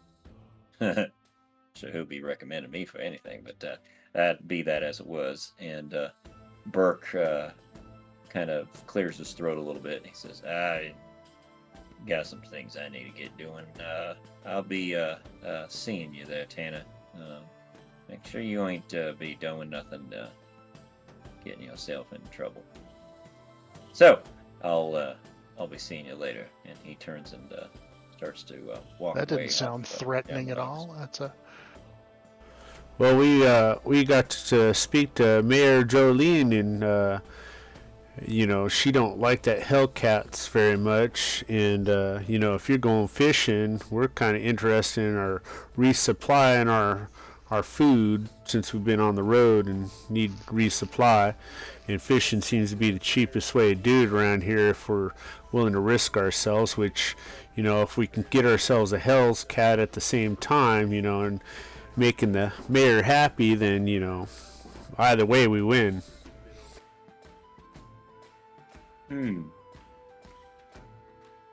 Well, I do like what you're saying there, and you know, if we could find a way to help out the mayor, it'd be a bad idea. But I mean, if you be wanting to go do some fishing, I could take you out to the swamp. And We're told that the deep pond is a good place to go. well, Deep Pond Anna Bay ain't a bad place to be going. It's a bit of a trek out that far, but I'd be willing to take you there. You know, and he kind of looks at you. You see him counting as he sees the 5 of you standing there, and he looks over at Billy. He's like, "You want to bring your animal?" Goat. Goat. Says goat. Goat. Well, no, I wasn't sure. You know how people have different designations nowadays. Just wondering if He None- loves offended. fishing. None of us would classify Billy as a significant other. He identifies as a goat. he had done that as a goat. Well, Goat, I see. actually. I see. Well, I mean, if you want to bring him along, I guess we would be having room. We'll find a way. He ain't gonna be rocking the boat, is he? He's well behaved. He likes fishing. He likes fishing. Well, that's interesting. I ain't never seen a goat that go fishing before, but I guess there's time for things There's like time that. for everything. There's time for everything. That's why Yeah, you were what I was trying to say. recommended. You were told to us to be special and one who could take us to the deep swamp. The deep pond. I Pond, could take yes. all of you out there for 4 golds 10. You should pay 510. I'd take 510. I'd do it for 410, but if you give me 510, I'd take that. I'm quite generous. Appreciate folk. it. Roar will pay him out of his own. All right, so yeah, that's 5 golds and 10 silves. Make sure you mark that off of your sheet there. Okay, well, I just need to gather up a couple of things and get the boat ready to go. I'm seeing as you all feeling like you want to go out there now. This would be a good time. It would be quiet too, right? There won't be others fishing there. Some people go on out there, but I can't really guarantee that. I mean, none of us really own the deep pond. We go out there and we do our thing as we're there. Of course, understood. We'll pray for luck then. Here fish like it quiet and not a lot of fishermen. Yes, we'll ask the gods for luck on our catch.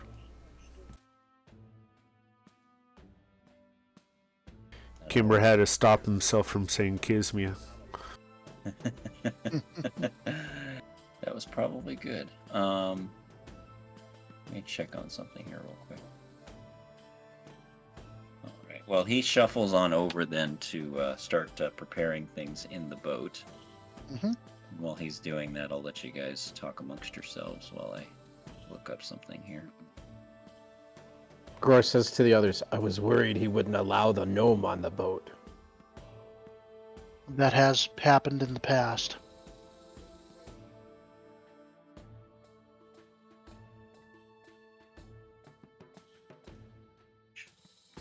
Really, Cat? Cat, of course.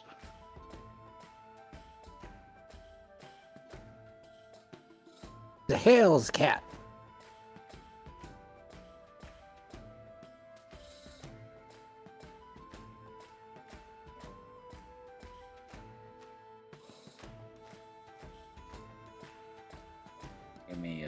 Give me a minute here to find something. Of course. For the delay. All good.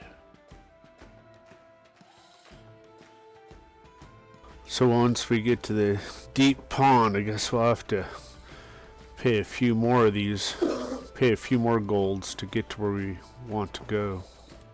Probably. That's an entire possibility. Of course, once we're out there and been fishing for a while, we're supposed to tell him that the fish don't bite under the fool's moon. That was the code We phrase should be alone, we were too. given. Yeah. We want to be sure we're Not followed, by Burke or something. If everybody's already there before us, though, that's my question. Does that fit Yeah, the if there's plan anybody still? there before us, there's not a lot we can do about that except roll with it. So We're not followed, but the whole village is at the deep it's pond. all sitting in the deep pond in boats, watching us. It's like, what the? Is Is anyone else creeped out by this? You It's know. just gotta float over to Trandon's place from here. Does anyone else find this weird?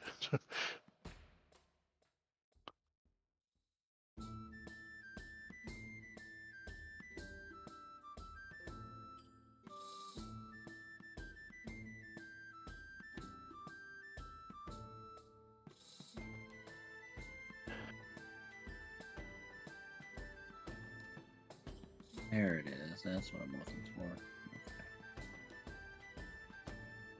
Okay. How to kill the players with a Hell's Cat. Oh, damn it.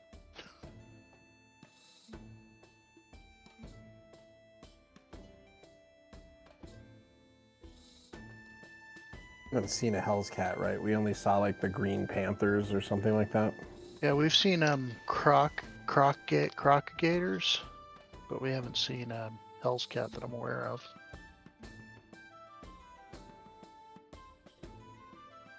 You mean Catigator? Catigator, that's what I was. We did see Listen. those? Yeah, we ran into some of those over at Marvin's Bridge. Okay, that's what I was thinking of. Okay. And then after that, we fought some Green Panthers or something, and I think we fought Green Panthers one more time, not that long ago. I know we fought them. I remember once. I don't remember anything past that. But Okay, I am going to denote you guys as Billy. If that works. Alright, let me try something here. I'm gonna move you guys to a different map. Do you guys see this map? I see black. I see a black square. All black. There's nothing All revealed. black. Yep. Okay.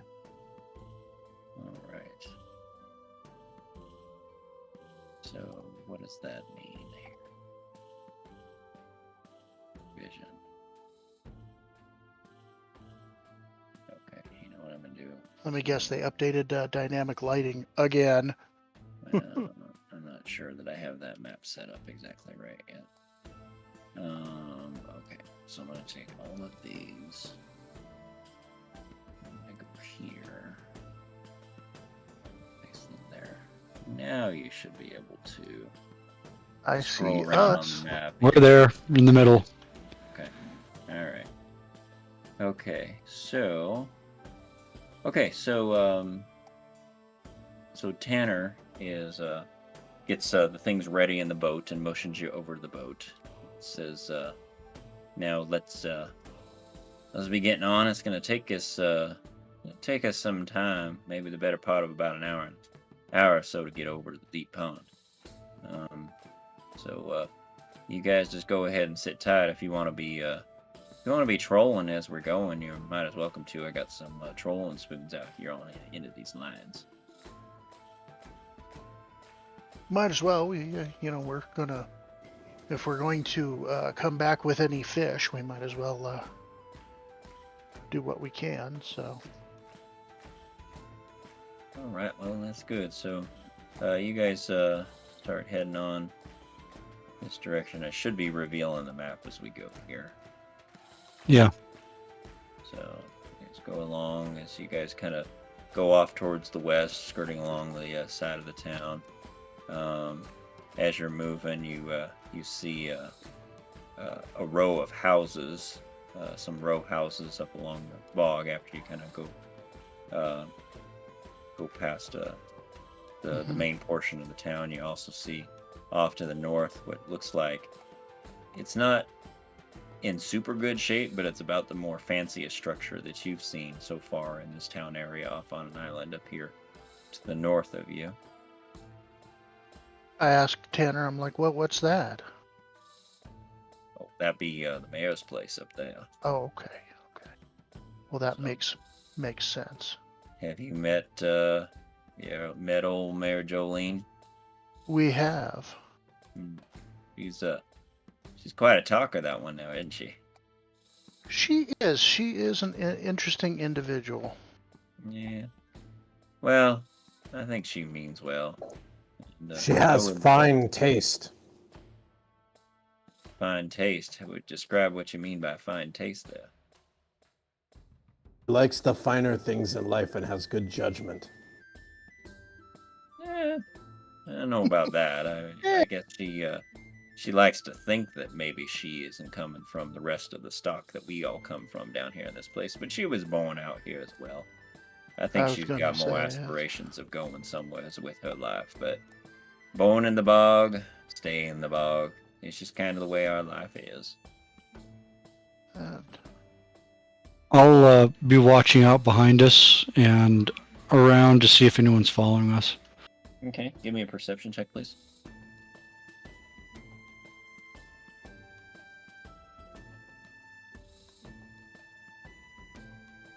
All right.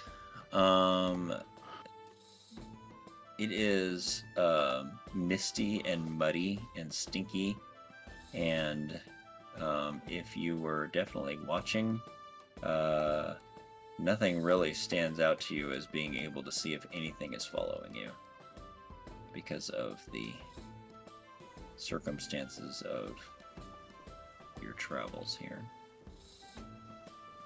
Gror asks Tanner if you can do like bow fishing or spear fishing, or if it would all be line fishing. I ain't never heard of anything like bow fishing before. What kind of thing is that? Now I know what spearfishing is, and old Burke likes to do that spearfishing, but I'd prefer not to get too close to the water, considering the things that live down in that waters. It's similar, and it'd have to be shallow. Get more range, and you would attach shallow, a line clear to water the usually arrow. for bow fishing. No, well, I would be saying that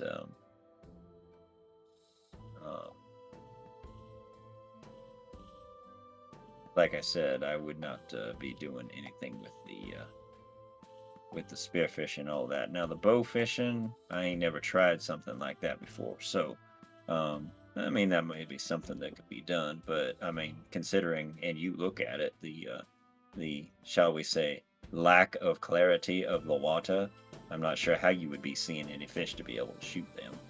Yeah. Because the water, it's very murky, very, very murky, and especially as it gets later on into the day. At this point, it's probably around 5. The sun has now gone down behind the trees, and it's probably going to be dark here not too far from now as you guys approach the Have we seen? pond, which is this area. Have we seen others or been followed at all? You hadn't really passed anybody else that you had seen. Why don't you give me a perception check to see if you notice anybody following you? Theros roll 2, or can we help each other since he was watching as well? In this case, no. You would need to roll. Fleegan would like to keep an eye out for any kind of tentacles that may come out of the water and attack us. It's probably not a bad idea. Don't say And tentacles, he it also scares the mentioned the ladies. Quimber. I'll mention the Quimber. Keep an eye out for the tentacles. Yeah, of course. So both Bob. Oh yeah, Bob. Yeah, Bob. Yep, Bob. And Gror. As you guys are about halfway to the deep pond, you notice a raven flying fairly high overhead, and it didn't caw or anything, but because you were watching, you were looking all around, and you see that raven fly overhead.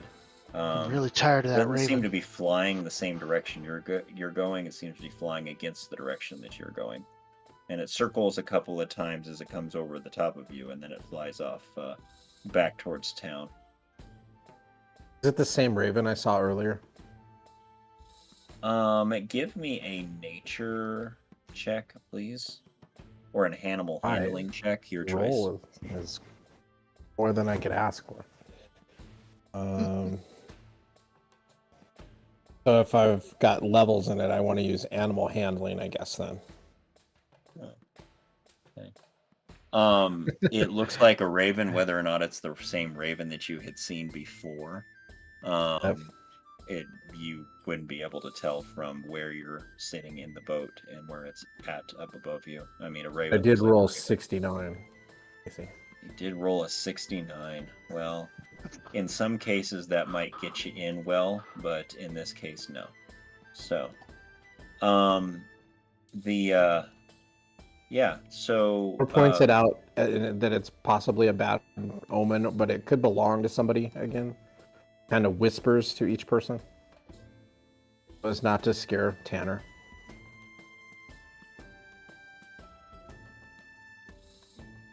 I'm just chatting up Tanner the whole time we're going, letting the others try to keep an eye out for any situations. As you guys are chatting it up, you asked about the mayor. He really talked some about how the mayor was born in Stuck Show, how she has aspirations of getting out of town and being something bigger and sure, than she really is, getting away from the town and stuff. But she comes across as fine folk, and people generally seem to like her, but there's also really nobody else who has any interest whatsoever in having In any being sort the of mayor? leadership Yeah. role in the town. So it's kind of a default of, well, if she wants to do it, then we'll let her go ahead and do it. But there's really no power involved. It's just more of a figurehead position, which she seems to enjoy. So it makes her like that. You know, the other things that come about from that conversation is that, you know, the butcher family that lives in the bog, she seems to have a decent relationship with. Like, she seems to have a decent relationship with everybody. Whether or not she is somebody that really supports them, it's hard for him to put his finger on. He doesn't particularly like the family, but he is resistant in his conversations to say anything negative about them. Sure. If there was a way for the fine folks of Stuck Show to get out from under them, he would absolutely be interested in that. But when he says those kind of things, he looks around over his shoulder, and he's definitely fearful of saying anything against the butchers. But Understood. the intent is that from the conversation that you're getting is that they seem to be the rulers of the town just by brute force and might. And even though there is a constable in the town, he really has no pull. And you know, the mayor is more of a figurehead than anything. Understood. Any What does questions? he think along of that, Brandon? Zebron Chur? Zephyrin Sure. Yeah. Yeah, his impression of that guy is that he's pretty much the strong arm of the butcher family. And you know, if something gets out of sorts or something like that, you'll typically find, if not yourself somewhere buried in a shallow ditch, you're going to find yourself regretting what you've said or done and probably not doing it again. The priest ordained doesn't stop that.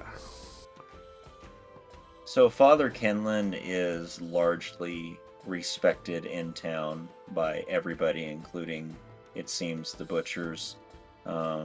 He tends to preach about forgiveness and fairness and equality. He has a charisma about him in the way that he preaches that seems to get everybody somewhat fired up and willing to try and be a better person and you know, just do the right kind of thing. But the funny thing about it is that if you were to ask somebody to give an example of something that he said in one of his sermons or something, it would be really hard to put their finger on exactly what it is that he would have said and what the message was. But they always feel really good after they leave any of his services about, you know, who they are and what their plot is in life, and the fact that, you know, it is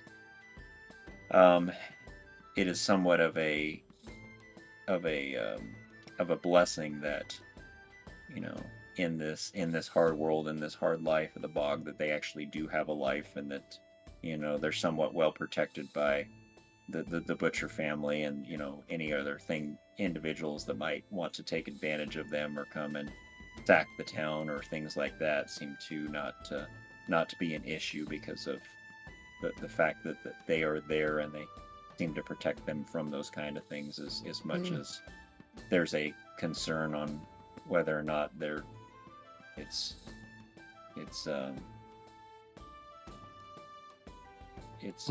a situation of being in servitude for, you know, a life of just surviving, for lack of a better term. So, So we reach our location in the deep pond. Yeah, I was gonna grab I was gonna do one other thing here real quick, Sure. if I can find it. Just a minute here.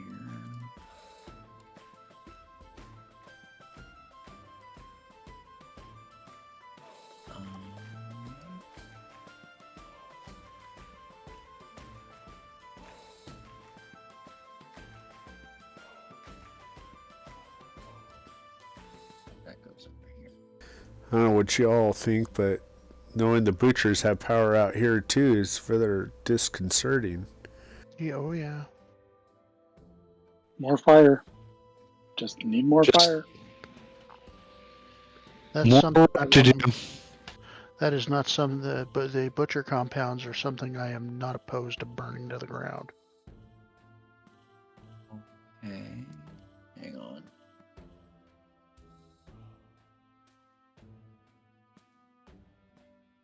I posted a couple plans in the campaign chat.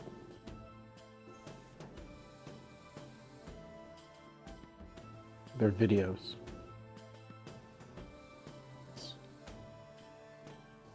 Okay. You have time for videos. Yeah, as you guys are traveling along, you and in discussing things, and sometimes the discussion will come and go, and as you grow accustomed to the constant background hum of Blackrot Bog, which is a chorus of birds, insects, and other less unidentifiable beasts. Suddenly, however, this pleasant drone is cut through by a blood-curdling screech that rings out across the stagnant waters and silences all other creatures. And in that case, your guys' ambient music is completely wrong. So I'm going to change that. So Kenna's definitely going to be basically. I'm assuming this is a large flat bottom boat. This is a large flat bottom boat. Okay, so somewhat stable. So she's going to rise to her feet and draw her bow. Okay. The boat rocks quite a bit when you do that, but you're able to, because of the nature of the flat bottom boat and everything like that, to not really tip the boat. Though Tanner does look at you and say, "Now, you need to be sitting down. Don't be standing up there." Okay. I will slowly sit. Keep looking in the direction of wherever I think the scream came from. What was that, Glorix Tanner? takes out the double crossbow and loads it. That. Have you ever heard of the Wackabago? Have I ever heard of the Wackabago? Wacka-hua? The Wackabago? No, you have never heard of the Wackabago. Okay. The No, Waka Waka? I can honestly say I have not. Isn't that Pink Eye? I think that's Pink Eye. Oops. There Failed your medicine check there. That's There is a story of a creature that is made up of the souls who have lost their lives within the bog. It is known as the Wackabago. And I will say you will not be wanting to find yourselves alone at night out on one of the islands in the bog. Because those souls that have banded together to form this creature will be coming after you. And many who have found themselves out in the bog by themselves have never returned. And there's always that scream that comes from that time, about the time that they disappear. How many times have you heard that scream? More often than I care to want to remember. Casey, is it pretty close to dark now? It's getting pretty darn close, yeah. Yeah. So as you find your way into the deep pond, it's twilight at this point. Grower wants to ask Tanner Is it true the fish don't bite under the full's moon? He was rowing as you asked him that, and as soon as you asked him that, he stops. And the boat. And we all are, quiet. at this point, I think all of us are looking at him. And he lifts up the oars, and the boat just kind of skims across the water, and that constant drone of the insects and everything like that had quieted down after the scream and hadn't really resurged at any point. And all you would really hear is the slap of the paddles against the water as you guys were pulling into the deep pond. And when you ask him that question and he lifts those oars, everything just goes quiet and everybody just kind of stares. And it's as if he takes a breath and you hear nothing.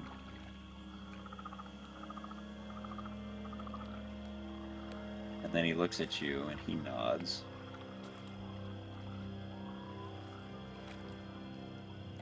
And he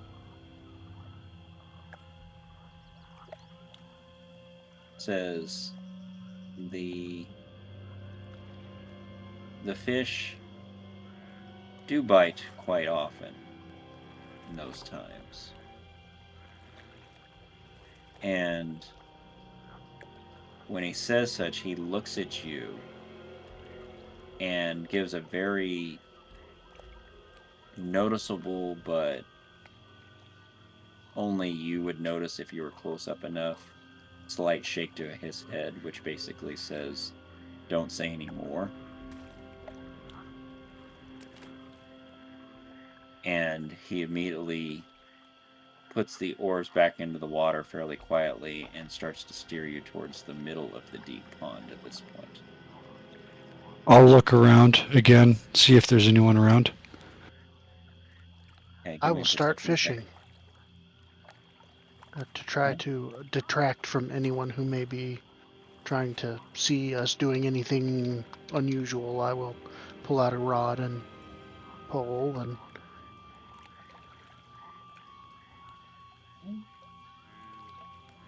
Or we'll look around also with Theros. Loaded double crossbow. Go ahead and give me the perception checks if you guys are doing that. Yeah, I didn't roll very well. you have just been not rolling very well at all tonight. Not at all.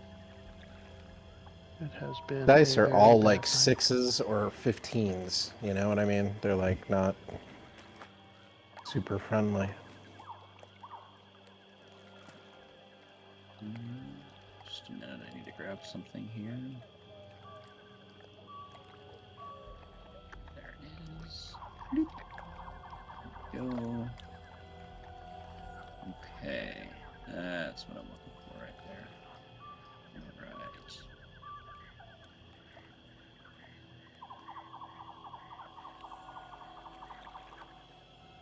All right. Blackrot Bog is undeniably a quite foul and dangerous place filled with monsters, muck, and fetid, magically tainted water.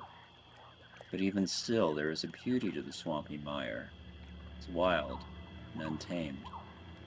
And the bog has likely remained unchanged since the time of the Woe, when the flying city of Telsin Throd turned fully over and crashed to the planet, forming the fearful mountain known today as Muuz Deron. The sounds of croaking frogs, buzzing insects, and crawling birds announce much life here despite the place's fearful reputation, and it amazes you how warm the bog is, even in the winter. And as you float along, tongues of mist begin to rise from the surface of the murky water. And after some time, you arrive at the deep pond where Tanner promises you will absolutely get your catch. It is a large and open area of water, and if the ripples on the surface are any indication, it harbors more than its share of fish. And to the east sits a shack behind a long wooden dock. Show that to you. The place looks rather ramshackle, with a few old chairs scattered about, and a little in the way of amenities. He says to you, That there be our deep pond shack, my friends. All us fishers built them up long ago, so we had a place to sleep if the fog came up and we got stuck out here. If you just stayed out too late, as the bog ain't safe to travel at night. Leastways, not very far.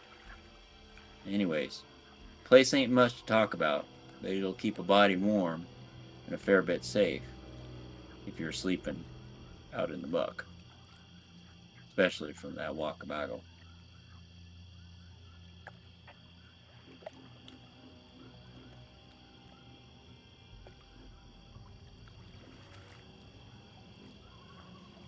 What do you call the place?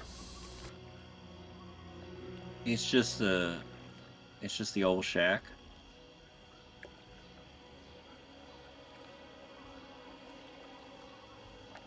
Looks like someone's home.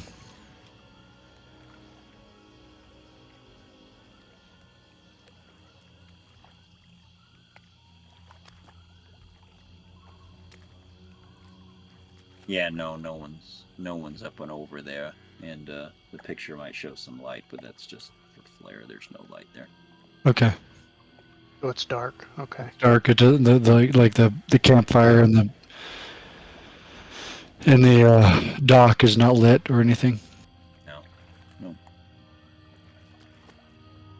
We need to stay there since it's so late right now, or can we go back later? Still?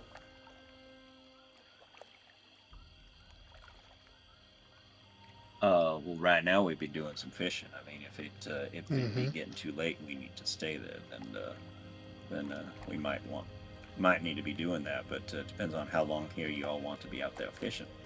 Hey guys, weren't we supposed to ask to float over to Trandon's place? That's basically what we did when we told him that the fish don't bite under the full's moon. Well, I think we'd have to ask him still, but we should probably finish whatever fishing it is. Yeah, he 'cause did we say need to fish for a little while, so. Yeah, we need to cover our story anyway. So we will fish. Does for a anybody while. want me to light their bait up before you throw it in the water? That won't seem unnatural to the fish. Billy fish, Kimber, so I can keep my crossbow ready. You do see some fish starting to jump, and you see some ripples and stuff like that. So you can do some fishing if you want. Well, I'll try my luck at we were fishing. told to for a while, so yeah. By the way, those perception checks I was having you guys check, you guys were looking to see if something was following you or anything, and nobody saw anything. So, y'all doing some fishing? Mm-hmm. Okay. All Yep. right. So I need everybody to give me either basically I'll go around the table, and I want each of you to tell me, just describe quickly how it is that you'll use whatever skill you have to be able to fish to try and catch a fish. Okay? So, Fleegan, how do you use your skills, whatever they may be, to fish? Legan will take a hook and line, put a worm on the hook, take off his shoes, wiggle his toes in front of everybody, tie the string to his big toe, and flip it over the edge of the boat and lay back and take a nap. Okay, get Tanner ready to looks grab at you when you do Fleegan. that, and he looks at all the rest of you, and he just has this incredulous look on his face. I just look at him and I kind of nod a little bit, like, yeah. Fleegan, why don't you give me a acrobatics check, please? That's what I was going for.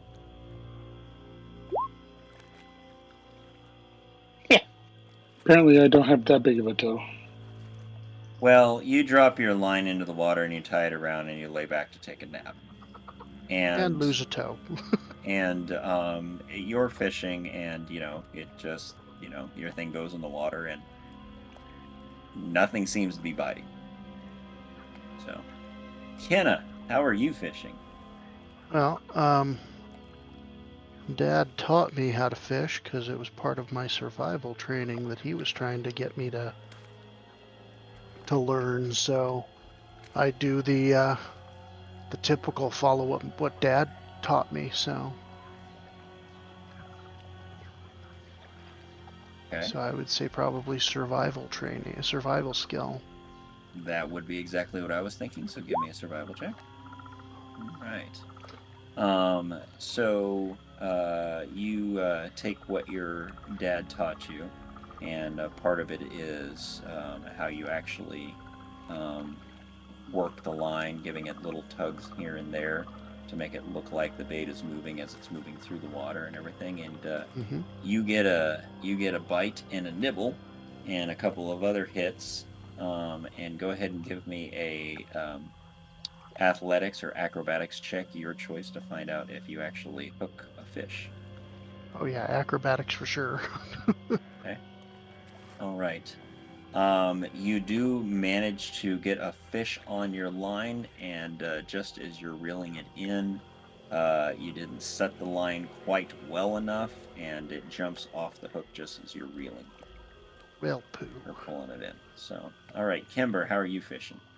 I take one of the pieces of bait and I hold it cupped to my hand and I mumble a light spell onto it and hook it up and try to keep it covered because I'm not trying to put out a big beacon above the water, and then I'll drop it into the water. Okay. Why don't you give me a religion check to use your faith and your knowledge of reading and history when it comes to religion to be able to affect this. All right.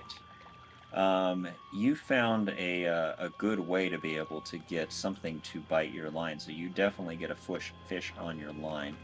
I want you to roll a acrobatics or athletics check, your choice, with advantage, to determine whether or not you get that fish in.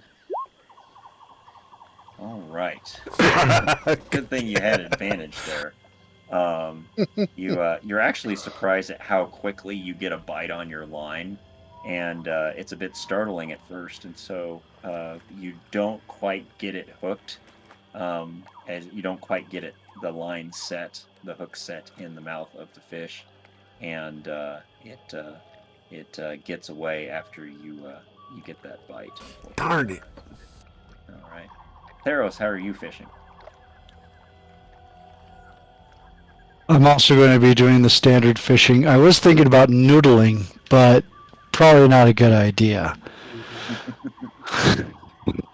So I will get a one of the fishing lines, put a worm on it, and cast out from the boat, probably a good 30 feet or so. Okay, you cast the line out, and then what do you do with the line? Do you let it sit or something else? I'll slowly jerk on it, slowly, and make it look like the worm's, basically a fly. Okay. Yeah, right, sure. flying it. Sure. Yeah. Okay. All right. Go ahead and give me whatever probably your best modified check is in the area of either wisdom or intelligence. Yeah, it's going to be survival or animal handling. They're both the same. Yeah. Okay. Yep. That works. Okay. All right. Your knowledge of this is pretty strong, and you're doing that, and you do see some fish moving towards it, but your ability to you're jerking it too much, and so it's not getting on the hook, unfortunately. So you don't get one. She said. Phrasing. All right, Gror, I guess it's your shot to see if you can fish. I'm assuming you're going to shoot it with your bow. You tell me. Okay. Well, I have some questions regarding all that. Sure. First thing I want to do is confess to actually laughing at Lee's sad "that's what she said" joke. I don't know why, but I did. So, Casey, are you looking in the campaign chat? Inspiration. Is at least worth inspiration? Come on. What was the question there, Gore? You're looking in the campaign chat. There's a picture of a guy bow fishing in there. They're jumping. They're like they're jumping pretty dramatically. Yeah, I see what I see. Yeah, the flamboyant. Are these fish jumping that high? No, because you said they were jumping. No, okay. No, they're just. So I doubt that we're going to have that kind of a choice, and I don't think they're jumping right by the boat. So I don't think I'll probably be shooting that. When I say them. they're jumping, you're out in the boat and you can see them, flopping out of the water. If you've ever been fishing, I had to ask. Yeah. It's a fantasy world, and that's a real video right there. So they could jump that high. I just had to could jump that high, but no. Second question is: have you seen ye old ESPN2 before? And they have bass fishing as a sport on there.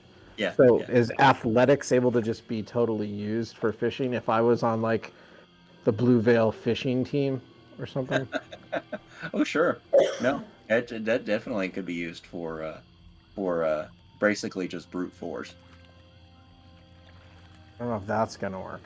Yeah, he's just swinging his axe in the water, killing fish. So I want to also you were wanting to try and shoot a fish with your bow. That's what I thought you were going to. Yeah, but if I can't see a fish, there's not going to really be a point to it. So if they jumped like that, then I could do it. Well, you know how fish will jump out there in the swamp, water, and if you see one flop and you're a good shot and everything like that, and you read this, you might be able to hit a fish with your bow. I mean, but could give that a try. Yeah, you can give it a try. On my sheet, I was thinking about voices that guide me then. Also, okay. I thought I would invoke that. Okay. And then, kind of like start a little kind of low rhythmic chanty song to try to trigger that. Okay. And that would grant me survival also, which I don't believe I have on my own. Okay. And I'll try to mix Kenna's tactic and Theros's tactic. Okay. So I've got athletics and survival. Yeah, so with that skill and what you're going to do, that's going to give you an attack roll with your bow with advantage. Okay. I will take that. So an attack roll with your bow. Is it possible to use the lucky longbow in the boat? Or I would think almost not. That's why I'm asking. Because I can't dig the hole is the main reason I'm saying it. Well, Fleegan is sleeping, and he's sleeping pretty soundly because he's not catching anything, so I'll let you stand on him. You let me what? Stand on Fleegan. I just want to let you all know I'm the most successful one there is because I meant to go out and take a nap. Right, then I will use Lucky Longbow and place it in Fleegan's mouth just for the sheer joy of that. That's actually funny. So it's a good thing you got advantage on that. Your survival tactics actually helped. So you actually speared a fish with your arrow, and there's no need to roll again because you speared the fish with your arrow. So all you have to do is just reel it back in. Okay. And I'm looking at him like. In order to trigger the other thing, I had to do some kind of like American Indian little kind of chanty. Yep. Almost like Akiro and Conan the Barbarian. Mm-hmm. And then I knew how to do survival to mix with it, just so you guys know. Yep. So you guys see him doing this, and I'll let you react to that however you want to. Anna rolls her eyes. Lucky. Well, yes, Lucky Longbow. Lucky Shield. Nor. Is it a nice fish? A tiny fish? What did we get? It was actually a decent-sized fish, probably, I would say, 14 inches long, decently fat, maybe about 5 inches tall. The problem is you speared it right through the center, so you pretty much destroyed a good portion of the meat just because of the fact that you speared the thing. But there's there's, it's salvageable.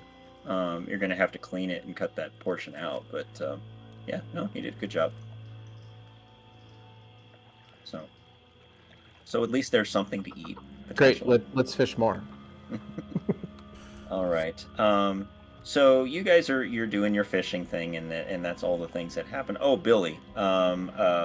Billy's a good fisher. You tell me. So I need Billy to make a athletics or acrobatics check to see if Billy can stick his head off the side of the boat and bite a fish out of the water. So somebody roll that for me, please.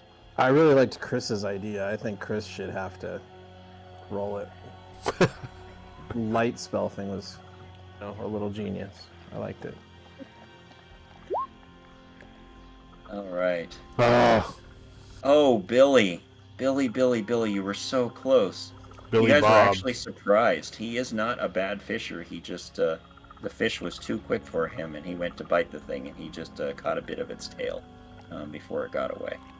So, all right. So the process of you guys fishing takes some time, and these are all the things that happen that we just went through and described. So thereafter, it's pretty dark at this point. There's a decent sized moon out to provide light. Do I get a short rest there? Yeah, you do get a short rest there, Flagon. Sweet. Even with the lucky longbow in his mouth? Yeah, I laughed at that, but it literally, actually, you didn't put the lucky longbow in his mouth. You stood on him so that you could put the lucky longbow in the bottom of the boat and shoot the thing. It's better. I like that. But I did like the idea of you putting it in there, but no, that practically wouldn't work. So ultimately, you guys go through this, and then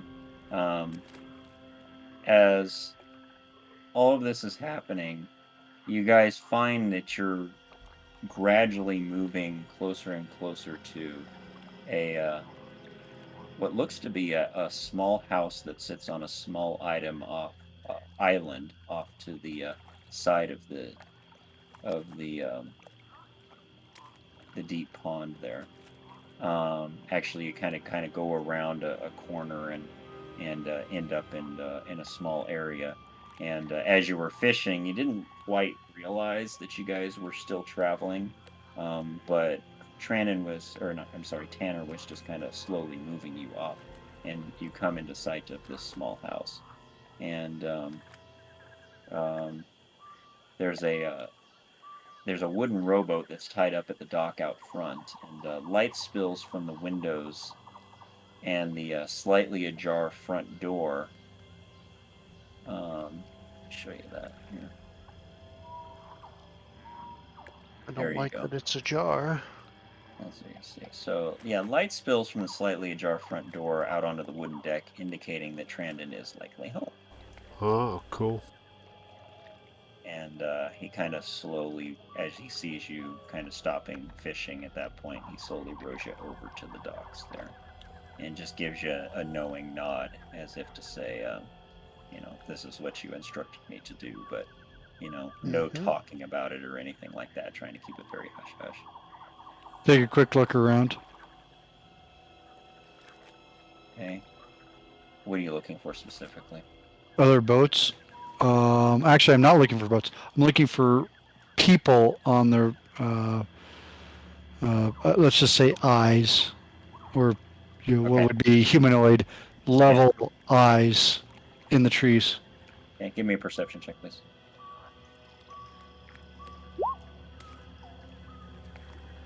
I don't see a thing. Yeah. You are distracted by a fly buzzing around you. It's quite annoying. All right. What do you guys do?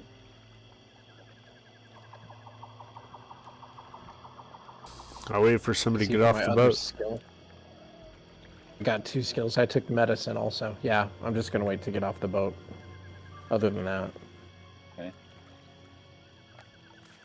I mean, I'm going to make sure that he said to make sure we weren't followed, so I will take a scan around, ask the guys, have you guys seen anything? Do we know if there's something going on? Has somebody followed us? Yeah. I'll, At this point, I'll nobody's assist seen Kenna. anything. What was Ask that? I'll ask Tanner if he has seen anyone. He shakes his head back and forth. No.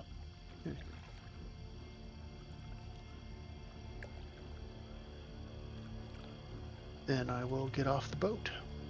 Okay. You get off the boat onto the dock, and Tanner motions to tie the rope. Sure. And down. All right. So you're I up will off the do so. boat then. Yep, up off the boat. I will tie it off and help anyone else out who needs it. Shake Fleegan awake, kick him, whatever. Okay. Yeah, you shake Fleegan awake. Everybody else getting up off the boat there? Yeah, I'll get off. Gore will leave the dead fish on the boat for taking him back with us later. Okay.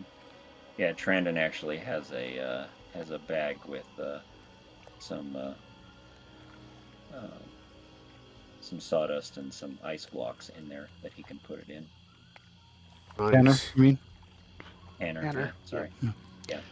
Before I get off the boat, I'll make sure that whatever he was sitting on, assuming that was a board or whatever he was using to row, that there's a gold piece on that before I hop off.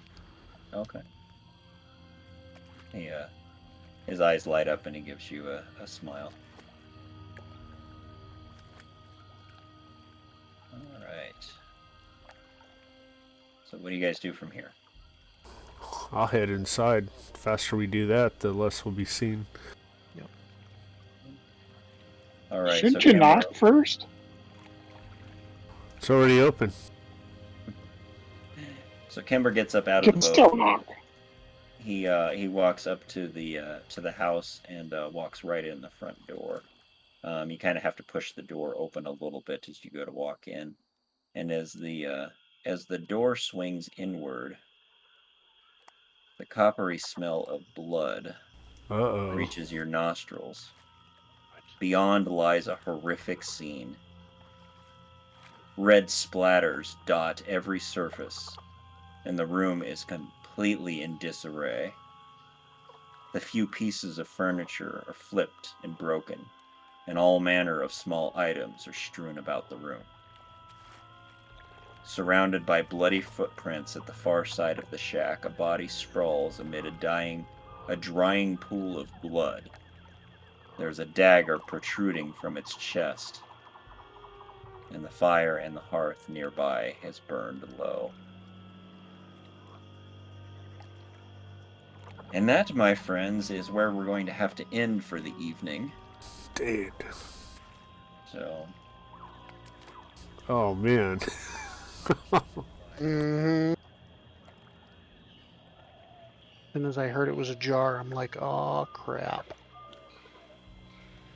Yeah, a jar was not a good sign. any questions? Yeah, who's Just the have dead a good body? contact that lives. Dang it. I want to know who's the dead body, who killed him, are we being watched? Yeah. Answers. Can you give me As we close 150,000? for the evening, you see the man's face because he's lying on the back on the floor with the dagger protruding from his chest, and it's definitely definitely Trandon. Oh, no. So that's going to be it for the evening, my friends. We hope that everybody enjoyed themselves. Did we not? Yes. Good deal. All right. Well, those who may be watching, we hope that your minds were opened by wonder tonight, that you learned how to play a new card game with the deck of Perilous Fortuity, and that we have a chance to enjoy some of that again in the future. But join us again next time. And we say, as always, may all of your adventures be sticky. Thank you, and good night.